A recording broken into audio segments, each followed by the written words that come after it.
Bonjour à tous, bienvenue. Pour ceux qui ne me connaissent pas, je m'appelle Théo, je suis entrepreneur. J'ai monté un groupe d'agence qui s'appelle Kudak, mais on n'est pas là pour parler de ça du tout. Mais c'est juste pour vous présenter un petit peu mon expérience personnelle avec le sujet du jour, qui est la création de nouveautés entrepreneuriales. Alors ça peut sembler un titre un petit peu barbare. J'ai publié un essai sur le sujet il y a quelques semaines, au moment où j'enregistre, une dizaine de jours à peu près, qui est, il faut le reconnaître, assez aride, puisqu'il fait 20 pages. En fait, je l'ai même imprimé là pour pouvoir vous le commenter. Et donc je voulais prendre un peu de temps en vidéo pour ceux qui apprécient ça, peut-être même en podcast. Je pense que vous pouvez vous le mettre en audio, ça a à peu près le même rendu si vous voulez savourer le décor au début, après vous en aurez peut-être marre au bout de quelques minutes. Mais, je vous donne tous les prétextes pour, m'écouter parler longtemps et je voulais vous présenter en fait les principaux éléments de mon raisonnement puisque j'ai découvert Bergson il n'y a pas longtemps. Alors pour ceux qui l'ont pas découvert, je vous mettrai le lien là dans la description. La raison pour laquelle je suis allé chercher des choses dans la philosophie, ce qui est pas forcément très habituel, dans les thématiques entrepreneuriales, c'est parce qu'il y a de très bonnes explications sur des sujets assez pratiques des entrepreneurs qui sont la perception du changement. Donc il y a plusieurs choses que les idées de Bergson permettent de bien expliquer. La première, c'est, pourquoi est-ce que, les fondateurs décrivent souvent l'idée de leur boîte plutôt comme une intuition que comme le fruit d'une analyse? Pourquoi est-ce que c'est pas les gens intelligents qui montent des boîtes? Ça, c'est très perturbant et je vous assure, j'ai fait HEC. Des gens intelligents, j'en connais. J'en connais plein des beaucoup plus intelligents que moi et il y en a très peu, qui se lancent dans des aventures entrepreneuriales alors qu'ils auraient largement les compétences, de faire des trucs assez incroyables et donc ça, c'est toujours un truc qui m'a un peu perturbé et en fait, là, enfin, tout le concept qui est intéressant chez Bergson, alors c'est pas le seul, hein, et on aura le temps de revenir un petit peu sur tous les bouquins, qu'il a écrits et les choses qui nous intéressent, c'est l'intuition. L'intuition comme méthode de connaissance et pourquoi est-ce qu'elle s'applique particulièrement à la perception du changement? Et en fait, tout ça va nous permettre de voir ensemble pourquoi est-ce qu'il est si dur, simplement, de prévoir la nouveauté et ça, c'est un sujet qui a quand même pas mal d'enjeux pour, les entrepreneurs ou aspirants entrepreneurs que vous êtes, puisque celui qui saisit bien le plus gros changement est globalement celui qui devient le plus riche, si on fait les trucs simples. Et en fait, à l'origine de n'importe quel empire entrepreneurial, il y a une forme de mouvement qui a été détecté et sur lequel a été bâtie l'entreprise et c'est d'ailleurs ça qui, en fait de l'exercice entrepreneurial quelque chose qui est, à la croisée de la gestion et de la production artistique, en fait, on aura l'occasion de revenir dessus et qui en fait, un exercice très, très spécifique et en fait, finalement, je me rends compte que ça fait pas mal d'années que je réfléchis sur ce sujet-là en particulier, qui est la phase tout au début d'une aventure entrepreneuriale qui est en gros la saisie de la nouveauté et la création de le «0 à 1» en fait, entre guillemets, qui est la phase que j'estime la plus intéressante puisqu'il y a un petit peu de mystique autour de ça, au point que souvent en fait on va pas mal y attribuer de l'aléatoire et de la chance et je trouve que c'est un modèle assez imparfait, j'aurai l'occasion de revenir dessus. Mais Bergson propose une grille d'analyse qui est en fait pas mal, et qui est ce que j'ai trouvé de plus satisfaisant sur comment appréhender la nouveauté d'une façon assez, alors je vais dire contre-intuitive, même si c'est pas le bon mot, parce que justement un peu la conclusion, je vous donne directement la conclusion pour que vous ayez envie de rester, c'est que c'est précisément l'intuition qui est la seule méthode de connaissance par opposition à l'intelligence pour entrer en sympathie avec le changement. Alors ces mots normalement au bout d'une heure enfin dans une heure vous saurez exactement ce que ça veut dire, et donc je pense vous redonner un petit peu la trame et les choses dont on va parler ensemble aujourd'hui et je vais vous représenter les grands éléments du raisonnement. Je ferai parfois des références à des œuvres ou à des passages de mon de mon essai et le but, c'est que je vais arriver à vous faire tenir un petit peu cette explication dans une heure et demie, un truc comme ça, pour que ça vous fasse une entrée en matière et que ça vous donne envie, d'aller lire l'essai et j'espère d'aller lire Bergson et je vous redirigerai vers des passages en particulier pour appréhender l'œuvre, parce que la philo, c'est pas facile, et Bergson, même si c'est un auteur qui a beaucoup écrit sur la simplicité et que tout le monde dit que c'est simple à lire, j'ai plutôt une expérience un peu différente d'avoir pas mal galéré. Mais il y a des portes d'entrée sympathiques. Bref, trêve de galéjade, notre, séance du jour va s'organiser en 3 mouvements. Donc je vais vous faire une petite introduction sur pourquoi est-ce que le sujet me semblait pertinent, qui sera globalement une façon un peu plus détaillée de vous parler de ces choses dont on vient de commencer à parler. Puis après nous allons voir, en fait globalement ce qu'on va étudier, c'est le changement.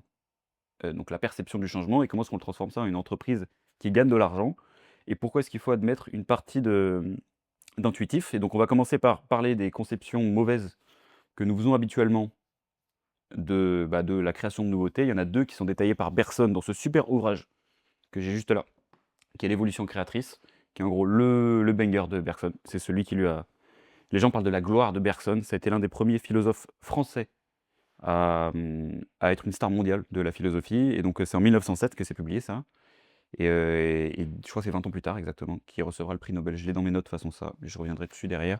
1927, voilà donc C'est quelqu'un qui sera, extrêmement, connu et qui jouira d'une grande notoriété, qui sera au point qu'en fait ça va devenir un quand, quand les Français veulent faire entrer les Américains dans la guerre, et qu'ils veulent envoyer quelqu'un discuter aux États-Unis, je crois que c'est avec Wilson, ils envoient Bergson, en fait, là-bas.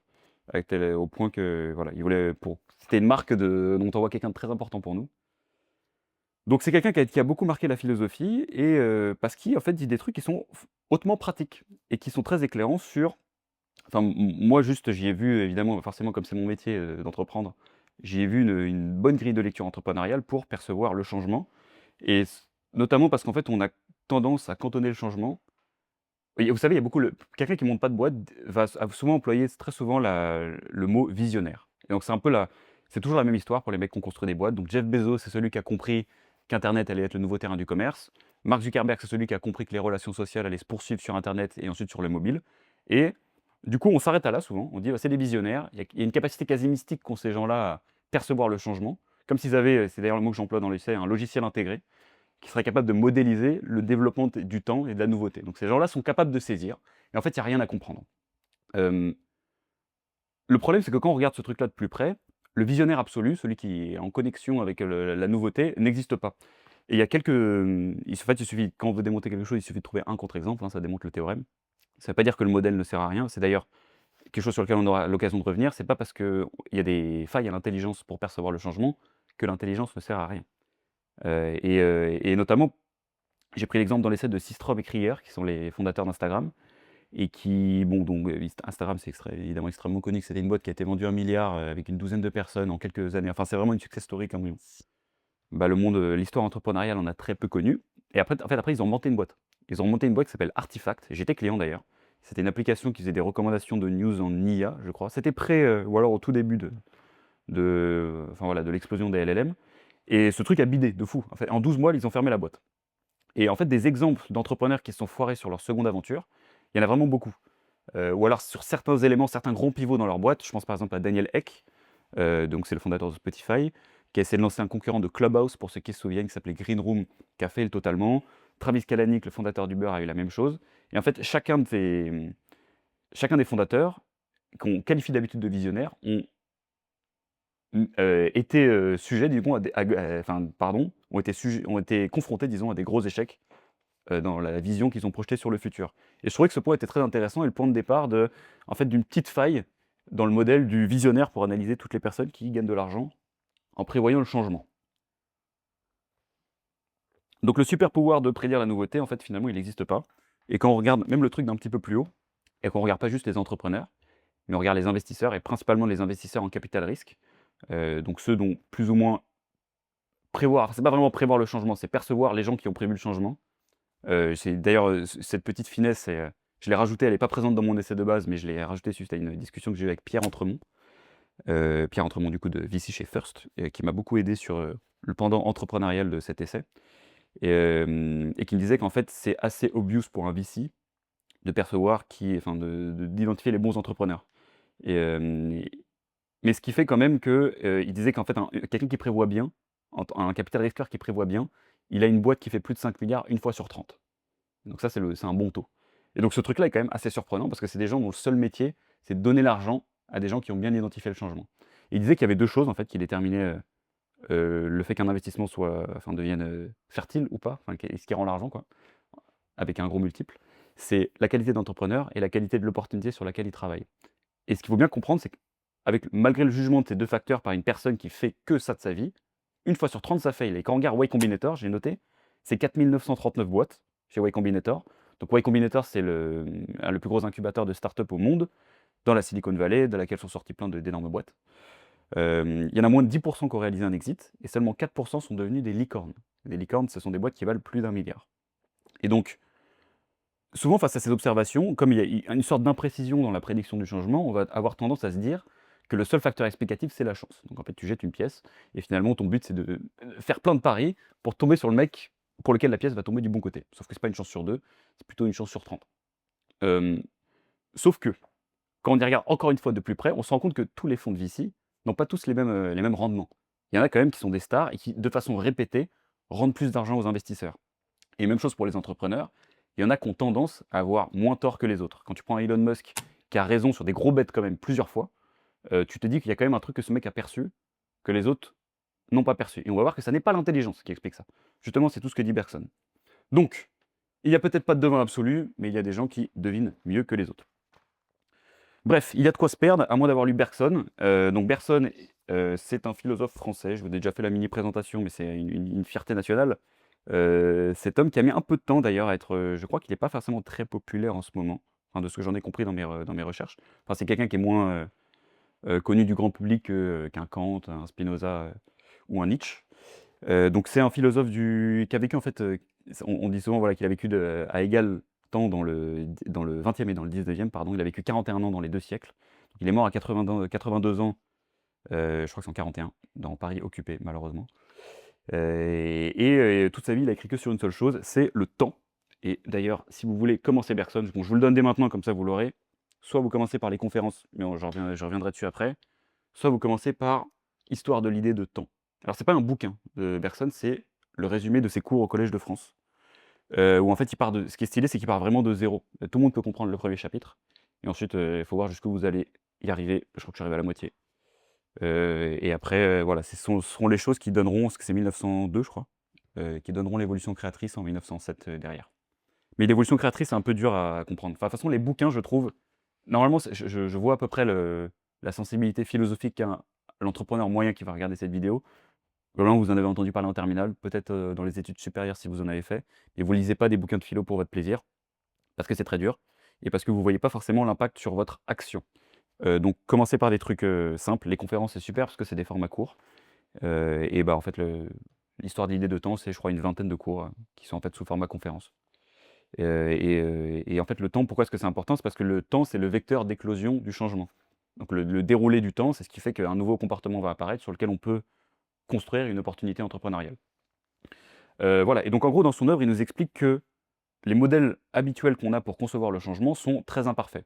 Parce qu'en fait, ils font une erreur sur laquelle on va longuement discuter aujourd'hui, c'est de considérer le temps comme quelque chose de mathématique. Il dit une phrase qui peut sembler un peu obscure pour, si vous n'avez pas lu Bergson, c'est le temps n'est pas de l'espace. Et je veux pas, en gros, ce que ça veut dire simplement, c'est que de l'espace est sécable. Ça veut dire que tu peux le séparer en instants. Bergson explique qu'en fait, avec cette méthode-là, quand bien même on essaierait d'approcher le changement en plein de mini-instants, ça n'est jamais vraiment le changement. Et donc en fait, ça veut dire que l'intelligence est, par construction, imparfaite pour faire percevoir le changement chez les gens. Enfin, dans le temps et enfin, le changement il emploie ça, c'est la vie en fait. C'est l'élan vital, c'est son grand concept. Et j'ai failli appeler d'ailleurs cet essai l'élan entrepreneurial, mais c'était quand même un peu moins clair. Et donc en gros, ça veut dire que ça nécessite un autre type de modèle pour expliquer la production de nouveautés. Parce que le temps n'est pas de la stabilité, c'est du mouvement.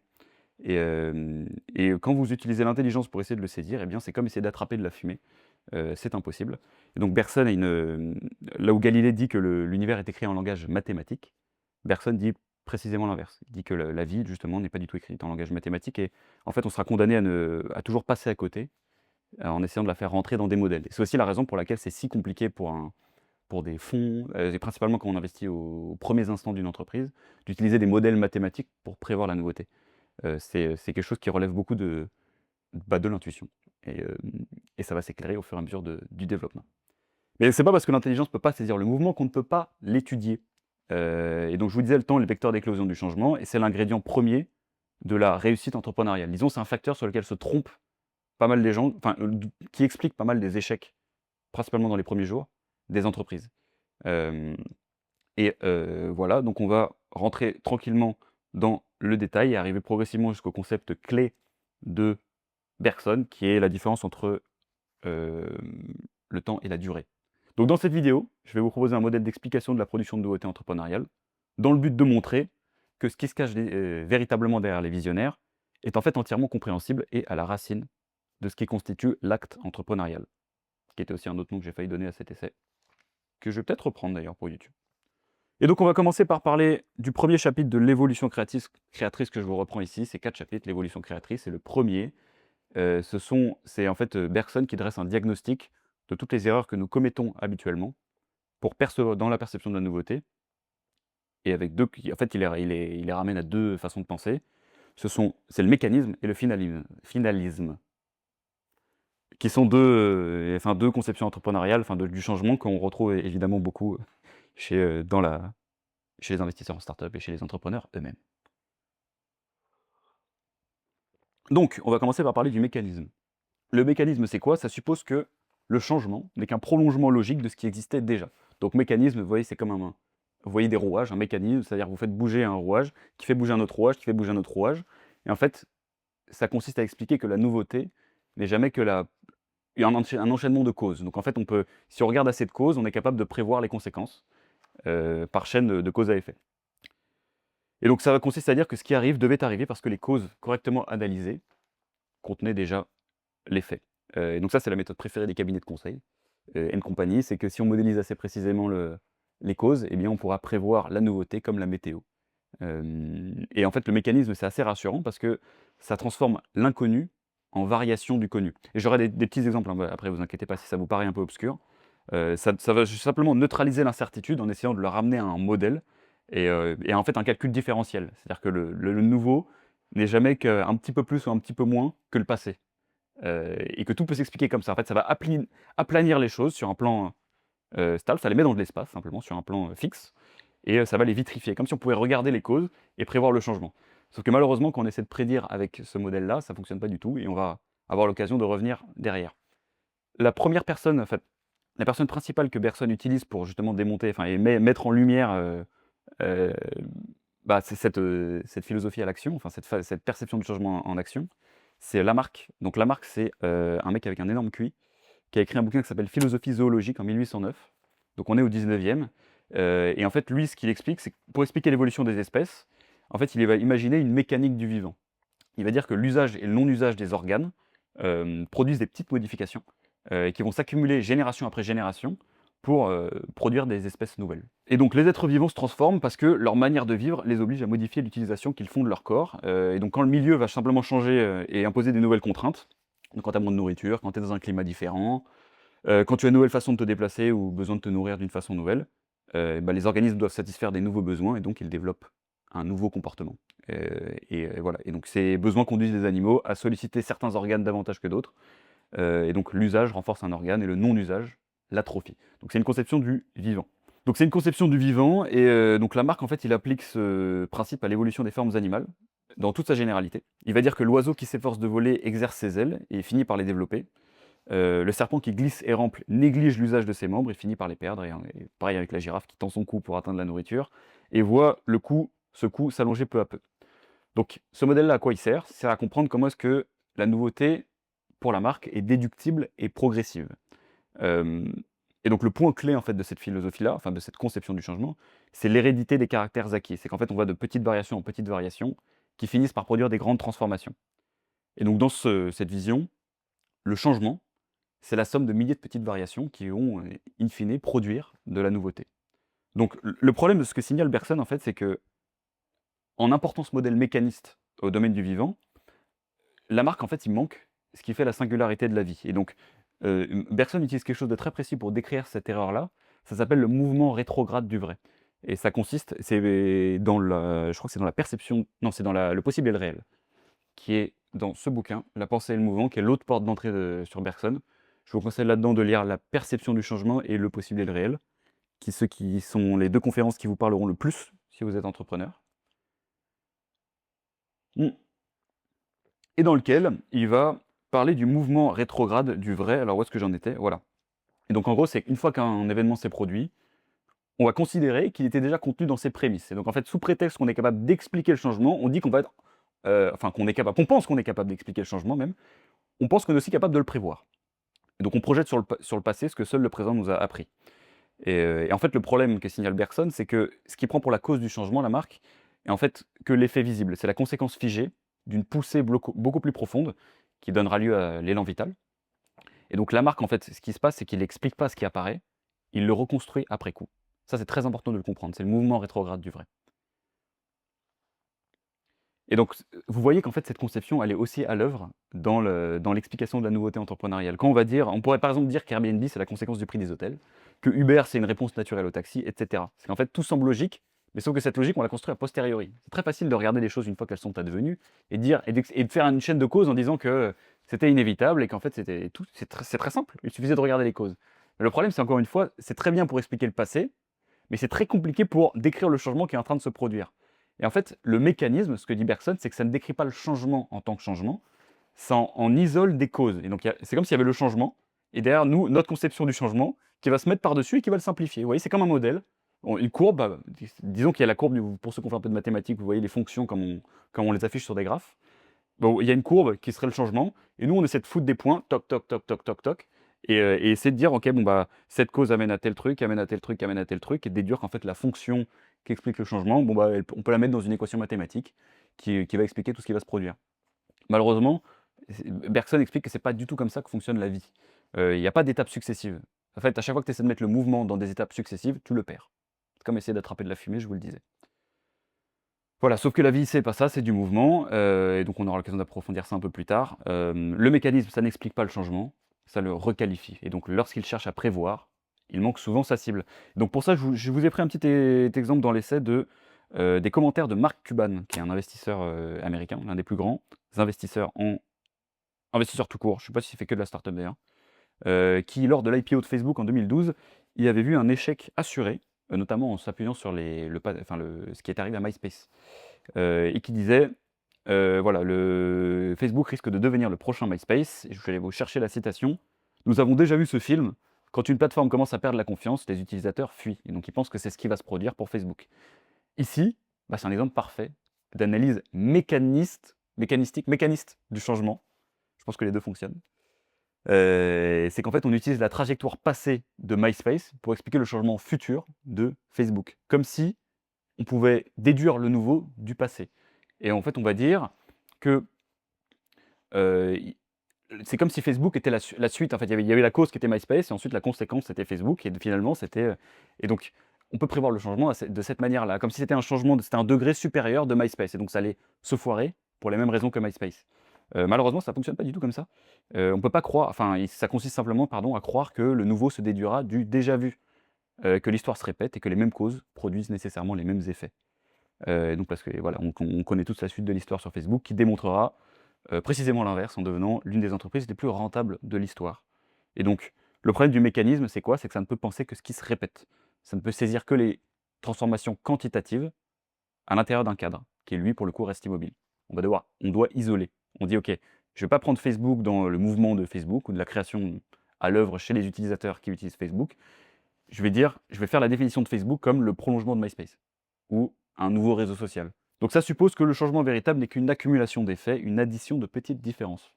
Euh, et voilà. Et ce qu'il faut bien signaler par contre, c'est que ce modèle fonctionne pour pas mal de phénomènes physiques. Quand tu veux faire voler un avion, il y a des causes qui font voler ou pas voler. Ça marche pour la dérive d'un satellite, pour l'usure d'un moteur. Mais ça se brise dès que le réel produit quelque chose de qualitativement nouveau. Et c'est ce qui est à l'œuvre dans le changement entrepreneurial. Voilà. Et donc, c'est là toute la démonstration de Bergson, c'est que le mécanisme commet l'erreur de croire que l'on peut recomposer le vivant comme on reconstitue un mécanisme à partir de ses pièces.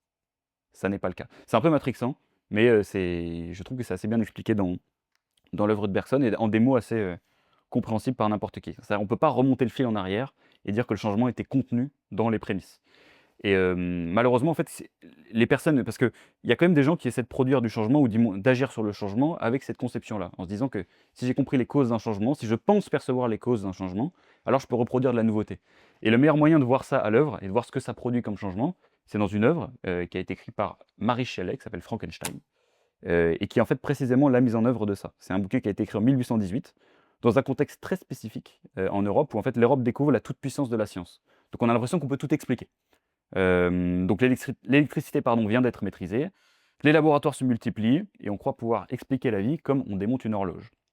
Donc le cœur du roman, ça repose sur cette croyance-là, c'est que l'idée que le vivant, ça serait une machine perfectionnée, qui est en fait un assemblage de pièces, et que la vie est cantonnée à ça. C'est-à-dire c'est ça en fait, c'est un ensemble de pièces. Un être vivant, c'est ses organes qui fonctionnent ensemble et qui font la vie. Et donc Victor Frankenstein, c'est quelqu'un qui a un seul objectif, c'est reproduire la vie. Donc il parcourt les cimetières, il récupère des os, des tendons, des fragments de chair, et il tente de recomposer un corps cohérent, il met de l'électricité, et ça fait une bête gigantesque, mais qui malheureusement n'a rien de vivant. Et donc au point que en fait, le docteur Frankenstein est effrayé par sa créature et donc ce que Mary Shelley montre dans ce bouquin, c'est qu'en fait, la vie ne peut pas être reconstituée comme un puzzle. Elle se sert juste de cet exemple-là pour montrer elle dit pas ce que c'est, mais elle dit que ça rate quelque chose. C'est-à-dire qu'un être vivant, c'est plus que la recomposition, qu'on peut en faire en prenant des organes les organes qu'il compose. Et donc voilà, l'analyse mécaniste de la création de nouveautés entrepreneuriales fonctionne exactement comme la méthode de Victor Frankenstein. Elle découpe une innovation réussie en causes, et elle tente parfois même d'ailleurs d'en recomposer un autre équivalent dans un autre contexte. C'est ce que je vous disais un peu, juste avant, sur, toutes les boîtes qui prétendent être des Uber de X ou des Amazon de Y. Ça, c'est vraiment une conception mécanistique. Il va falloir que je choisisse un entre mécaniste et mécanistique, de la production de nouveautés. En fait, on prend un succès existant, on l'ouvre en deux, on regarde ses composantes, on extrait les organes et après on essaie de les transplanter dans un autre marché et en fait, finalement, le changement produit de cette manière-là, si on en croit si on prend l'analyse de la bête de Frankenstein, est condamné à imiter la vie et à ne jamais, l'être réellement. Parce que c'est une reconstruction, un peu artificielle. Voilà. En gros, la leçon, de ça est parfaitement mise en œuvre enfin la leçon de Bergson, pardon, sur la vie est parfaitement mise en œuvre par Mary Shelley et donc de même que Victor ne comprend pas que la vie n'est pas dans les parties du système, mais dans l'impulsion qui les traverse, nous oublions que l'innovation ne naît jamais de l'addition méthodique des composantes, d'une idée existante et du surgissement d'une idée qui excède ses composants. Donc là, je suis à la page 5 de mon essai, si jamais vous le cherchez. Je suis en train de me rendre compte que c'est pas du tout les mêmes pages sur Substack. Donc je suis, bref, je suis toujours dans la première partie. Voilà, donc en gros, tout ça pour vous dire, on en arrive à la fin. Une nouveauté n'est jamais contenue dans ses conditions initiales. Elle ne sera jamais qu'un modèle pour le percevoir. Et donc c'est pour ça qu'il y a un autre philosophe qui est un grand commentateur de Bergson, qui s'appelle Canguilhem, qui disait une phrase qui est super, qui disait que pour penser, il faut tuer. Si vous voulez en fait décomposer quelque chose, il faut en faire de l'inerte. Donc il faut l'isoler dans des instants, ou à une chaîne de cause, en l'occurrence, si on prend le mécanisme, et analyser cette chose-là, et pas l'autre truc que la chaîne de cause est censée décrire. Voilà, donc Bergson prend aussi beaucoup l'exemple dans son cours sur l'idée de temps, du mouvement du mobile. En fait, quand vous voulez analyser le mouvement d'un mobile qui bouge, eh bien, en fait, vous êtes obligé de l'isoler dans un instant, mais à partir du moment où vous regardez l'instant et plus le mobile, bah, le mobile a bougé, donc vous l'avez raté. Ça ne veut pas dire que ça ne dit pas quelque chose sur le mouvement, ça permet de l'approximer, mais ça n'est plus le mouvement. Donc en fait, ce qui montre et qui est brillant, en fait, c'est de montrer que c'est la méthode de percevoir le changement de l'extérieur, et tout le cœur en fait de la solution qui sera de le percevoir de l'intérieur, est imparfaite, et ne fonctionne pas pour percevoir le changement. Donc le mécanisme ne peut prévoir que ce qui ressemble au passé.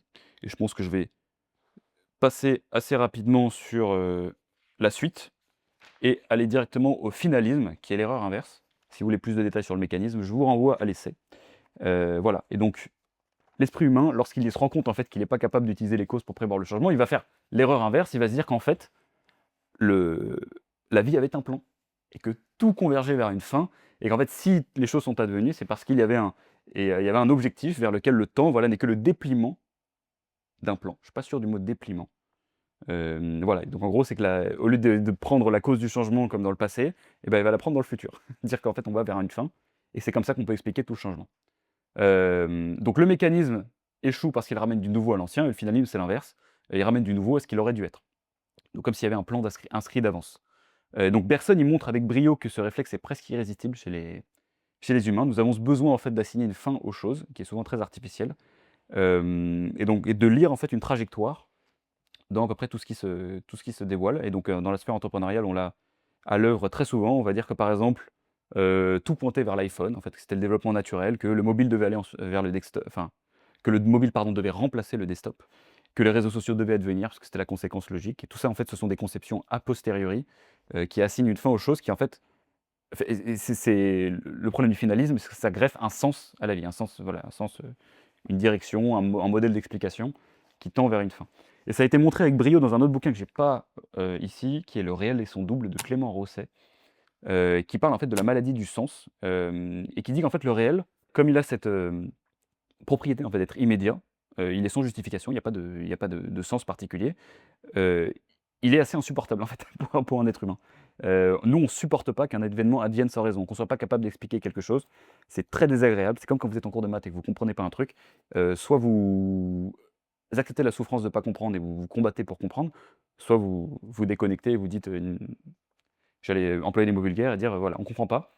Et ben c'est à peu près la même chose, en fait, avec le réel et donc du coup, il dit qu'en fait, on a heu, je crois qu'il appelle ça la maladie de la raison, je crois.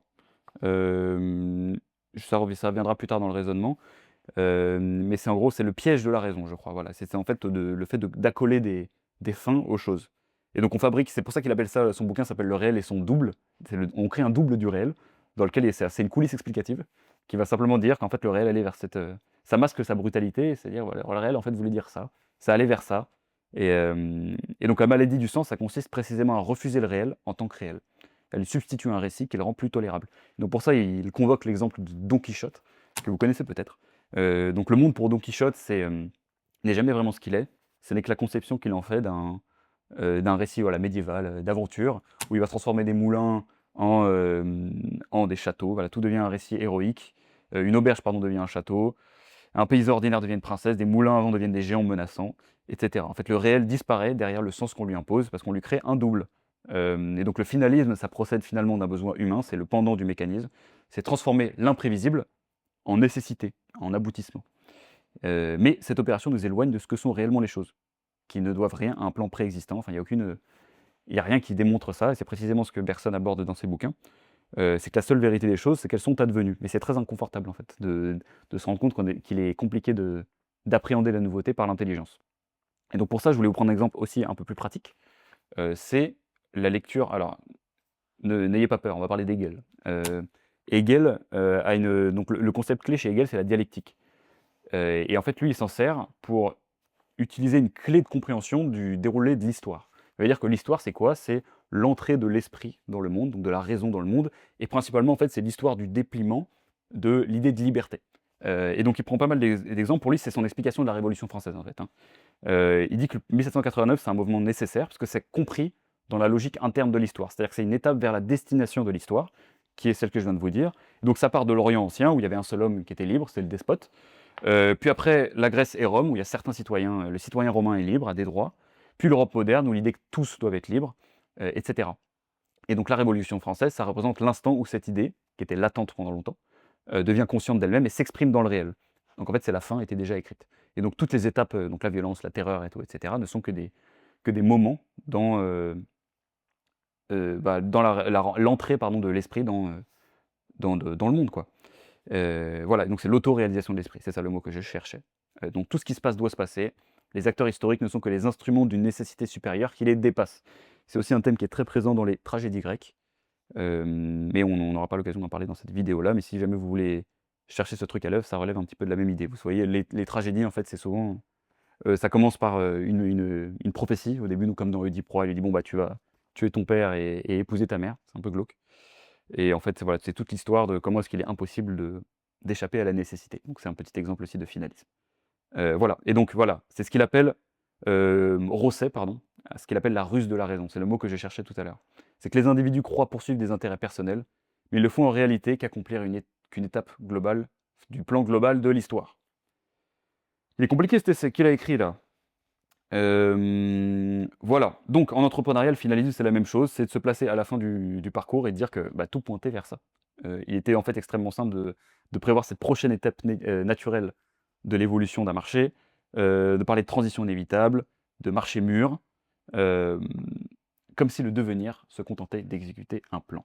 Il y a un très bon exemple pour expliquer le finalisme, c'est en 2011 un essai qui est devenu très connu, qui a été écrit par Marc Andreessen, qui est, à la tête du fonds qui s'appelle Andreessen Horowitz, A16Z pour les connoisseurs, voilà, qui est un énorme fonds de VC américain, l'un des plus gros et des plus réputés, et qui a écrit un article qui est extrêmement intéressant, qui s'appelle «Why Software is Eating the World», donc pourquoi le logiciel est en train de manger le monde, et dans lequel il décrit le phénomène qui était à l'œuvre, c'est 2011, hein, du coup, qui était simplement le fait que toutes les entreprises de logiciels allaient bouffer les entreprises physiques. Donc il prend plein d'exemples évidemment que nous on connaît en 2025 comme, voilà, s'étant réalisé exactement comme il l'avait décrit. Donc il décrit Amazon qui remplace Borders, Netflix qui remplace Blockbuster. Si vous connaissez pas ces histoires d'ailleurs, allez les regarder, elles sont fascinantes.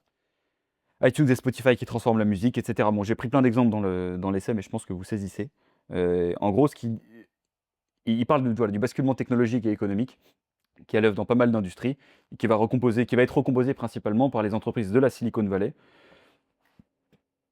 qui mènent la disruption dans la plupart des cas.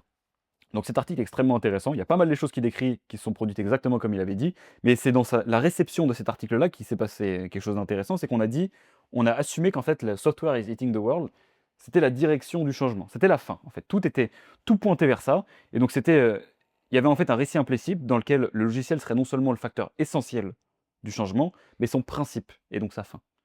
Et donc tout l'écosystème startup a commencé à interpréter ce mouvement comme une trajectoire orientée, dans lequel le logiciel serait le moteur unique du devenir économique, les startups ses agents naturels, et la domination du software son horizon final. Donc le futur est alors imaginé comme l'extension linéaire du modèle déjà visible. En gros, toutes les boîtes vont devenir des boîtes de logiciels. Voilà, donc on sait avec le recul que, heu, en fait, les nouveautés se manifestent rarement dans la direction qu'on attendait d'elles. En fait, la plupart des innovations, elles arrivent souvent hors cadre. Vous voyez quand en fait, on cherche un MySpace amélioré et il y a Facebook qui sort. On cherche un téléphone plus performant, c'est l'iPhone qui sort. C'est jamais exactement on cherche toujours en fait un degré supérieur. Il y a une citation très connue d'ailleurs d'Henry Ford, que j'ai pas mise dans l'essai, qui dit: «Si j'avais demandé aux gens ce qu'ils voulaient, ils m'auraient dit des chevaux plus rapides» et en fait, c'est pour, expliquer l'invention de la bagnole. Heu et donc si on cherche un concurrent à YouTube, surgit TikTok. En fait là, et on en reparlera quand on parlera des faux problèmes, l'innovation répond rarement à la question qu'on lui pose. Et ça, c'est une notion très importante, c'est qu'il se construit toujours un petit peu en marge. Et donc là, ce qui s'est produit en fait par rapport à l'article de Marc Andreessen et l'interprétation qu'en ont fait pas mal de gens, c'est que l'IA générative est venue en fait elle a pas contredit ce qui se disait avant, mais elle est venue donner un nouveau sens à cette problématique-là et en fait, dire ce qu'était l'étape d'après. Puisque, par exemple, l'IA générative est venue changer la façon dont étaient produits les logiciels. Maintenant, l'IA est capable d'écrire du code et donc finalement l'innovation apparaît plutôt il y a quelque chose qui est venu disrupter le truc qui disruptait. Donc c'est extrêmement intéressant de voir comment est-ce que le changement se recompose et qu'il n'est pas possible de l'expliquer avec une fin définie qu'on connaîtrait. Ou alors, quand bien même elle existerait, nous n'y avons pas accès, nous, pauvres mortels. Et donc l'IA générative montre qu'une catégorie technologique peut cesser d'être l'horizon et devenir une étape. Hem, voilà, le logiciel lui-même est reconfiguré, automatisé, dépassé par les modèles capables d'écrire du code, ce que je vous disais, des mots un peu plus grossiers juste avant. Je vous renvoie à je ne peux pas vous indiquer la page, mais disons la fin de la partie 1, si vous voulez avoir toutes les explications. Donc voilà, et donc je précise juste que l'objectif, c'est pas de dire que Marc Andreessen aurait eu tort, c'est absolument pas ce que je cherche à démontrer, c'est juste qu'on découvre un modèle qui derrière explique encore mieux le changement, ou lui assigne une nouvelle fin, qui fait qu'en fait on se rend compte que finalement ça va être un cycle interminable de nouvelles fins qui va venir succéder, et cetera, et cetera, et cetera. Donc ce ne sont que des modèles euh, dont en fait, sur lesquels Bergson vient mettre en lumière plusieurs défauts dans cette conception finaliste du changement. D'abord, la première chose, c'est qu'il dit que si le changement était, enfin la nouveauté était explicable par une fin, en fait, la nouveauté authentique ne serait pas possible. Puisqu'en fait, tout phénomène ne ferait que réactualiser une forme existante. Et ça serait comme si l'histoire ou la biologie était juste le dépliement d'un plan secret qu'on ne connaîtrait pas et dont on pourrait lire le destin dès le départ. Or, en fait, on n'a rien dans l'expérience réelle qui justifie cette croyance et encore une fois, quand bien même ça existerait, on n'y a pas accès. Donc on ne peut pas s'en servir comme modèle pour, percevoir le changement et souvent, en fait, à chaque fois qu'on le fait, cette grille d'analyse, c'est une modification rétroactive. C'est-à-dire qu'on va regarder quelque chose qui s'est produit et dire qu'en fait, c'était, maintenant qu'on connaît la fin, et ben, on va construire le passé comme si c'était le récit vers cette fin. Sauf que n'importe quelle personne qui a vécu du changement de rupture sait qu'il est très compliqué de prévoir exactement comment va se développer le changement et donc c'est un modèle assez imparfait que l'explication finaliste. Et donc l'innovation véritable est un événement, c'est très important ça, c'est pour Bergson. Elle apparaît, c'est une apparition. Voilà, et donc il prend un petit exemple sympa, qui est très actuel d'ailleurs. Il prend l'exemple d'une réunion, enfin pour expliquer que le changement correspond jamais à la fin que nous imaginons. Il prend l'exemple d'une réunion, donc je vais vous lire l'exemple qu'il prend dans La Pensée et le Mouvant. Je ne sais plus c'est dans quelle conférence. Malheureusement, j'aurais bien aimé vous y rediriger, mais il va falloir vous taper tout le bouquin. Donc il prend l'exemple d'une réunion. Il dit: «Avant d'assister à cette réunion, je peux me représenter les participants, la disposition de la salle, les prises de parole et même anticiper ce que chacun dira. Tout semble figurable d'avance, comme une juxtaposition d'éléments connus. Mais dès que la réunion commence, quelque chose échappe à la représentation. Les mêmes personnes, assises où je l'avais prévu, disant exactement ce que j'avais imaginé qu'elles diraient, produisent pourtant un événement neuf.» Et là, donc là, c'est une citation de La Pensée et le Mouvant. «L'ensemble me donne une impression unique et originale.» Et en fait, ce qui surgit excède la façon dont j'avais prévu que ça surgisse. Je crois que c'est les bons temps. Voilà, donc ce qui n'existait n'était pas prévu totalement dans sa fin, Ça c'est apparu à nous dès lors que nous étions en train de le vivre.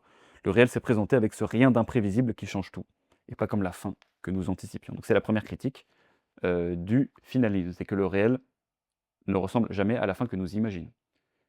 Seconde critique, il explique que le finalisme, ça repose sur une confusion temporelle, un petit peu plus subtile. C'est qu'il ne peut affirmer une fin que parce qu'il observe d'abord le résultat présent. C'est un petit peu ce que je vous décrivais. C'est un mécanisme rétrospectif. On va changer le sens de quelque chose une fois qu'on connaît la fin. On va dire que par exemple, l'arbre, enfin la fin de l'arbre était contenue dans la graine. C'est-à-dire que la graine tendait vers l'arbre. Et donc c'est parce que la démocratie a fini par émerger que nous relisons l'histoire comme un chemin vers elle. Comme si Rome, Athènes, la féodalité et les monarchies absolues n'étaient que les étapes préparatoires. Et donc c'est à peu près la même chose avec les smartphones. On va vous dire voilà, que l'iPhone était la conclusion, enfin l'évolution logique du marché de la téléphonie. Alors que franchement, en 2006, quand on s'y repenche un petit peu, il n'y avait pas grand monde qui imaginait que le téléphone, qui à l'époque était quand même un outil très ennuyeux hein, et très utilitaire, bah, ça deviendrait le centre de la vie humaine. Et en fait, ça aurait un sens beaucoup plus holistique. Enfin voilà, un téléphone, ça permet de faire beaucoup plus de choses maintenant que communiquer. Et c'était assez compliqué de voir ce changement dans ses prémices, enfin de dire que l'iPhone était une fin au moment où le changement était en train d'opérer. Voilà, donc le finalisme est une illusion rétrospective maquillée en prévision. C'est la seconde critique que fait Bergson. Et enfin, il y en a une troisième, qui est une faute un peu plus profonde, c'est que pour que le finalisme fonctionne, il faut spatialiser le temps. Et donc là, on va arriver sur la critique profonde de l'intelligence comme outil de perception du changement. En gros, ça veut dire spatialiser le temps, ça veut dire foutre les événements sur une ligne et estimer que ce n'est qu'une succession d'états. Donc il y a le passé, le présent et le futur, et ce sont des points qui sont disposés à l'avance. Donc on prend une carte, on trace une ligne, et puis on croit que le monde il va suivre la ligne. Alors, encore une fois, ça ne fonctionne pas du tout. On a plein de gens qui, du coup, ont cru que l'informatique, ça allait vers l'ordinateur personnel, que l'ordinateur personnel allait vers le mobile, etc., et que le mobile irait vers la réalité virtuelle. On voit bien comment ça s'est produit, comment ça s'est terminé sur cette innovation en particulier. Et donc on va transformer une succession d'émancipations technologiques en une chaîne logique qui amène vers une fin, alors qu'elle ne forme que des bifurcations contingentes. Or, le temps réel, pour Bergson, n'est pas un espace qu'on découpe en portions. Tu ne peux pas découper l'espace et dire que c'est toujours du mouvement. C'est pas possible. Et donc c'est ainsi qu'on croit par exemple qu'il existe un sens à l'histoire. Or, il n'en existe aucun. Sauf bien sûr celui que les hommes décident à un moment précis de se donner à eux-mêmes. Voilà. Et donc tout ça, en fait, le mécanisme et le finalisme, sont ont pour racine, disons, l'erreur d'utiliser l'intelligence comme un outil inadapté pour tenter de conceptualiser la nouveauté. Ce qui nous amène à nous questionner sur bon, déjà, on va montrer un peu les failles de l'intelligence, plus en détail, et ensuite se poser la question, bah, dès lors, comment saisissons-nous la nouveauté si on ne peut pas utiliser l'intelligence? Comment est-ce qu'on fait? C'est là où on arrive à la saisie du changement par l'intérieur, et donc à la durée, et donc à l'élan vital, qui ensuite aura comme outil, pour le percevoir, l'intuition. Quel est le problème commun de toutes ces conceptions? C'est le truc que j'ai trouvé génial chez Henri Bergson, c'est de voir la réalité comme un spectacle. C'est-à-dire comme, en gros, de l'extérieur. Ça veut peut-être rien dire si vous entendez ça pour la première fois, mais c'est en gros, pour voir le réel comme une succession d'états, tu peux pas être dedans en même temps. C'est comme quand tu es dans un train. Pour voir un train bouger, tu peux pas être dans le train. Si tu es en train de voir le train bouger, c'est que tu pas dans le train. Et donc, et d'ailleurs, c'est une métaphore qui sera réemployée par Bergson pour expliquer comment est-ce que les modèles fonctionnent. C'est-à-dire que c'est comme si tu étais dans un, quand tu veux approcher le mouvement d'un train ou tu veux quelqu'un, disons que tu as ton pote qui est dans un train qui est en face du tien et que tu veux réussir à lui parler, il faut que les trains avancent exactement à la même vitesse. Et donc ça, c'est un modèle, oui, un modèle, une conception mathématique. Vous allez essayer de faire construire un modèle qui épouse parfaitement le changement que tu tentes d'observer, mais ça l'épousera jamais parfaitement. En fait, c'est ça le défi, ça sera jamais égal. Le seul moyen d'être dans le mouvement, bah, c'est d'être dans le train que tu observes. Et donc ça nécessite quelque chose d'un petit peu différent, et qui est en fait l'erreur que l'intelligence, commet. Et donc l'intelligence a une grande propriété chez Bergson, qui est une erreur, je crois que c'est d'ailleurs même plutôt la conception, enfin la faculté de concevoir, qui est en fait une erreur, c'est que ça utilise c'est à la recherche d'utilité. Ça veut dire quoi? Ça veut dire que c'est une faculté taillée pour l'action. Quand en fait, à quoi ça sert un modèle? C'est quand tu veux transformer, le réel en quelque chose sur lequel tu veux agir. Tu veux prendre un pari sur quelque chose, bah, tu vas créer un modèle, je sais pas, qui modélise le développement du marché du software sur tel vertical, je sais pas quoi, et tu te dis: «Bon, bah, écoute, il peut y avoir de l'innovation là, là, là, et cetera». C'est les trucs qu'on apprend en école de commerce là, diagramme de Porter, force, faiblesse, où est-ce qu'il peut y avoir une opportunité. On te fait construire un diagramme où comme par hasard tu t'es dans le coin où il y a personne et qui est la plus grosse opportunité. Ça, c'est souvent pour aller récolter des fonds auprès d'investisseurs qu'on fait ça, hein. Et bah, ça, c'est une conception qui est intelligente. C'est taillé pour l'action. On utilise l'intelligence pour agir dans le monde et donc forcément l'intelligence qui est, associée et qui est en fait, est quasiment confondue avec la faculté de concevoir, ne va voir dans le réel que les choses qui lui sont utiles. Donc ça te fait c'est comme s'il y avait un mécanisme de sélection, particulier qui fait que tu vas pas tout saisir, tu vas juste faire une petite sélection qui est en fait déterminée par qu'est-ce qui t'est utile. Et c'est pour ça que parfois vous lisez des bouquins, si vous trouvez ça nul, et vous relisez le bouquin 2 ans plus tard, vous trouvez ça trop bien. Vous matez le même film que vous avez aimé pour une raison A, vous le rematez 2 ans plus tard, vous l'aimez pour une autre raison. Et il y a des fois où ça crante. Vous avez entendu la même chose 100 fois et vous l'entendez la 101e fois, et là, c'est parti. C'est parce que tout à coup, vous y voyez l'utilité. Avant, vous ne la voyez pas. Donc ça peut sembler être un truc stylé, mais en fait, non, c'est totalement une faiblesse. Parce que l'intelligence est un projecteur qui éclaire les choses selon l'usage que nous voulons en faire. Est-ce que vous avez vu Le Roi Lion, les gars? Je vous conseille de regarder Le Roi Lion, si vous ne l'avez pas déjà regardé. Je pense que vous connaissez quand même. Et en fait, ce qui est stylé avec les films Disney d'ailleurs, de manière générale, c'est qu'on les regarde à plusieurs étapes de nos vies. En fait, ils sont même construits pour ça. Tu les regardes enfant, quand tu les découvres. Parfois, tu les re-regardes en tant qu'adolescent avec ton petit frère, ta petite sœur, si tu as la chance d'en avoir. Ensuite, tu les re-regardes en tant qu'adulte en tant que parent. Et donc, ça te permet d'avoir, par exemple, sur un film comme Le Roi Lion, 3 lectures possibles. Tu as la lecture d'un enfant, qui va être un récit d'aventure, plein de couleurs, rendu drôle par le comique de Timon et Pumba. En tant qu'adolescent, tu vas voir autre chose. Tu vas voir la rivalité entre frères, la quête d'identité, le fait de fuir face à ses responsabilités, et qui correspondent à tes enjeux de vie, souvent du moment. Et en tant qu'adulte, tu vois autre chose, tu vois une réflexion sur la transmission, le poids du deuil, la culpabilité, la politique, la trahison, en fait, des choses que tout à coup tu as mieux compris de par ton expérience de vie. Et l'expérience de vie façonne ce qui te semble utile, donc ça façonne la façon dont tu vas utiliser ton intelligence. Voilà. Et donc c'est pas qu'en fait ces choses-là étaient absentes du film, que ces choses-là que tu n'avais pas vues avant, c'est juste que ton intelligence ne les sélectionnait pas. Et parce que son rôle c'est d'assister dans l'action, elle peut pas tout prendre. Il y a tellement d'informations dans le réel qu'elle peut pas tout prendre.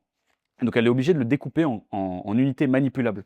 Et donc elle est obligée de figer. C'est en ce sens-là que quand Guilhem disait penser, c'est tuer. En fait, utiliser sa faculté d'intelligence, ça consiste à tuer tout ce que nous n'allons pas recevoir dans notre conception, dans notre faculté à concevoir. Et Bergson a un nom pour ça, qui est, je crois, dans le 4e chapitre de l'évolution créatrice. C'est le mécanisme cinématographique de la pensée. Et donc il dit qu'en fait, la conscience fonctionne de cette manière-là, c'est qu'elle prend des photographies de la réalité en mouvement, et nous croyons retrouver le mouvement en les faisant défiler très très vite, en fait, comme le film d'une pellicule au cinéma. Mais lui, enfin, le problème c'est que le mouvement, lui, ne se laisse pas photographier. Et c'est aussi un bouquin d'ailleurs qui n'est pas dans les 4 grands bouquins de Bergson. Il en a écrit 4 des grands bouquins. Il y a, je vous les mentionne pour que vous sachiez par où commencer. Son premier, c'est l'essai sur les données immédiates de la conscience. Ensuite, il y a Matière et mémoire, l'évolution créatrice et les 2 sources de la morale et de la religion. Les 2 derniers sont mes préférés. Et c'est les 2 que j'ai bien pensé. Mais il a écrit un autre bouquin qu'il a rendu d'ailleurs très populaire auprès du grand public, que vous connaissez peut-être, qui s'appelle Le Rire, dans lequel en fait il fait toute une théorie sur l'humour. Il en explique les ressorts. Et donc la mécanique du rire, c'est très intéressant parce que vous le voyez très bien avec le fonctionnement d'une blague. Une blague, ce qui est drôle, c'est quand tu reçois la blague dans le mouvement continu d'une discussion. Dès que tu essaies de décomposer une blague, en fait, elle cesse d'exister. Dès que tu essaies d'expliquer une blague, en fait, point par point, tu dis d'abord, il crée ça, ce qui crée. D'abord, il a dit ça, ce qui a créé un décalage avec tel truc, nanana, et c'est pour ça que c'est drôle. Bah, ça fait pas rire à la fin de cette explication. En fait, on détruit complètement ce qui en faisait l'effet. Donc, en fait, il n'y a aucun inventaire des ressorts comiques d'une blague qui peut reconstituer le rire réel. Le rire, c'est un mouvement. C'est la manière dont les choses s'enchaînent qui produit le rire. Et d'ailleurs, toute la théorie du bouquin, enfin la thèse, pardon, c'est d'expliquer que le rire, c'est du mécanique plaqué sur du vivant. C'est quand tu. Et donc, c'est par exemple Charlie Chaplin. Charlot qui bouge comme un robot. Du coup, c'est drôle parce que c'est pas la vie en fait. C'est-à-dire qu'on plaque un mouvement robotique sur quelqu'un de vivant. C'est du mécanique plaqué sur du vivant. Et le rire en fait vient, enfin, est une réaction automatique quasiment, hein, de réflexe. Et il explique que le rire a cette fonction-là de rappeler à l'humain qui a oublié le vivant, enfin de ne pas être une machine simplement, et de ne pas voilà, de se comporter de façon vivante. Et donc c'est ça qui explique les blagues selon Bergson. Voilà, donc chaque fois qu'on essaie d'expliquer une blague, elle perd son mouvement. Et donc je vous invite à lire Le Rire, qui est un excellent bouquin. Voilà, donc de même, ça fonctionne pareil avec la nouveauté. Dès qu'on cherche à figer la nouveauté comme réponse à un problème clairement délimité, la nouveauté se dérobe. Et donc là, pour ça, il y a un petit exemple de conférence que je connaissais depuis quelques temps, mais que je n'avais pas vu sous cet angle-là.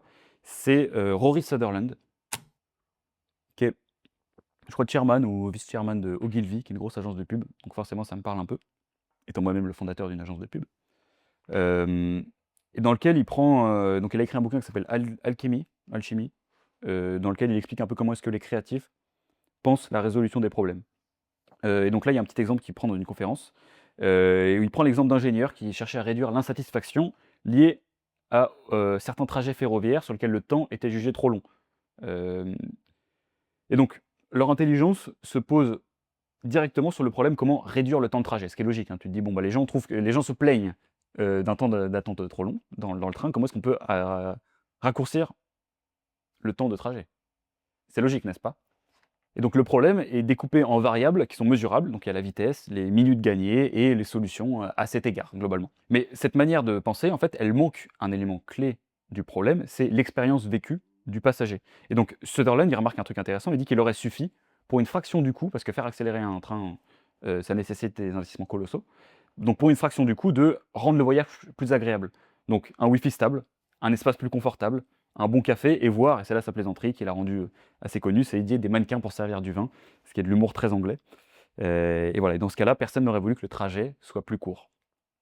Donc c'est un exemple assez, je trouve symbolique de comment est-ce que la solution peut souvent déplacer la question qu'on pose. Et c'est d'ailleurs tout l'objet d'un commentaire qui est fait par Deleuze dans le bergsonisme que j'ai là, qui est à la fois très bien et très, j'allais dire mauvais, mais qui suis-je pour juger Deleuze? C'est-à-dire qu'elle est très bien dans le sens où c'est un commentaire, en fait, chapitre par chapitre de toutes les idées de Bergson. Donc tu peux commencer par ça. Et très compliqué, très «mauvais» entre guillemets, parce que parfois il est plus compliqué que le bouquin même. Et il y a des choses que tu as comprises et quand tu lis, Deleuze, tu les comprends plus.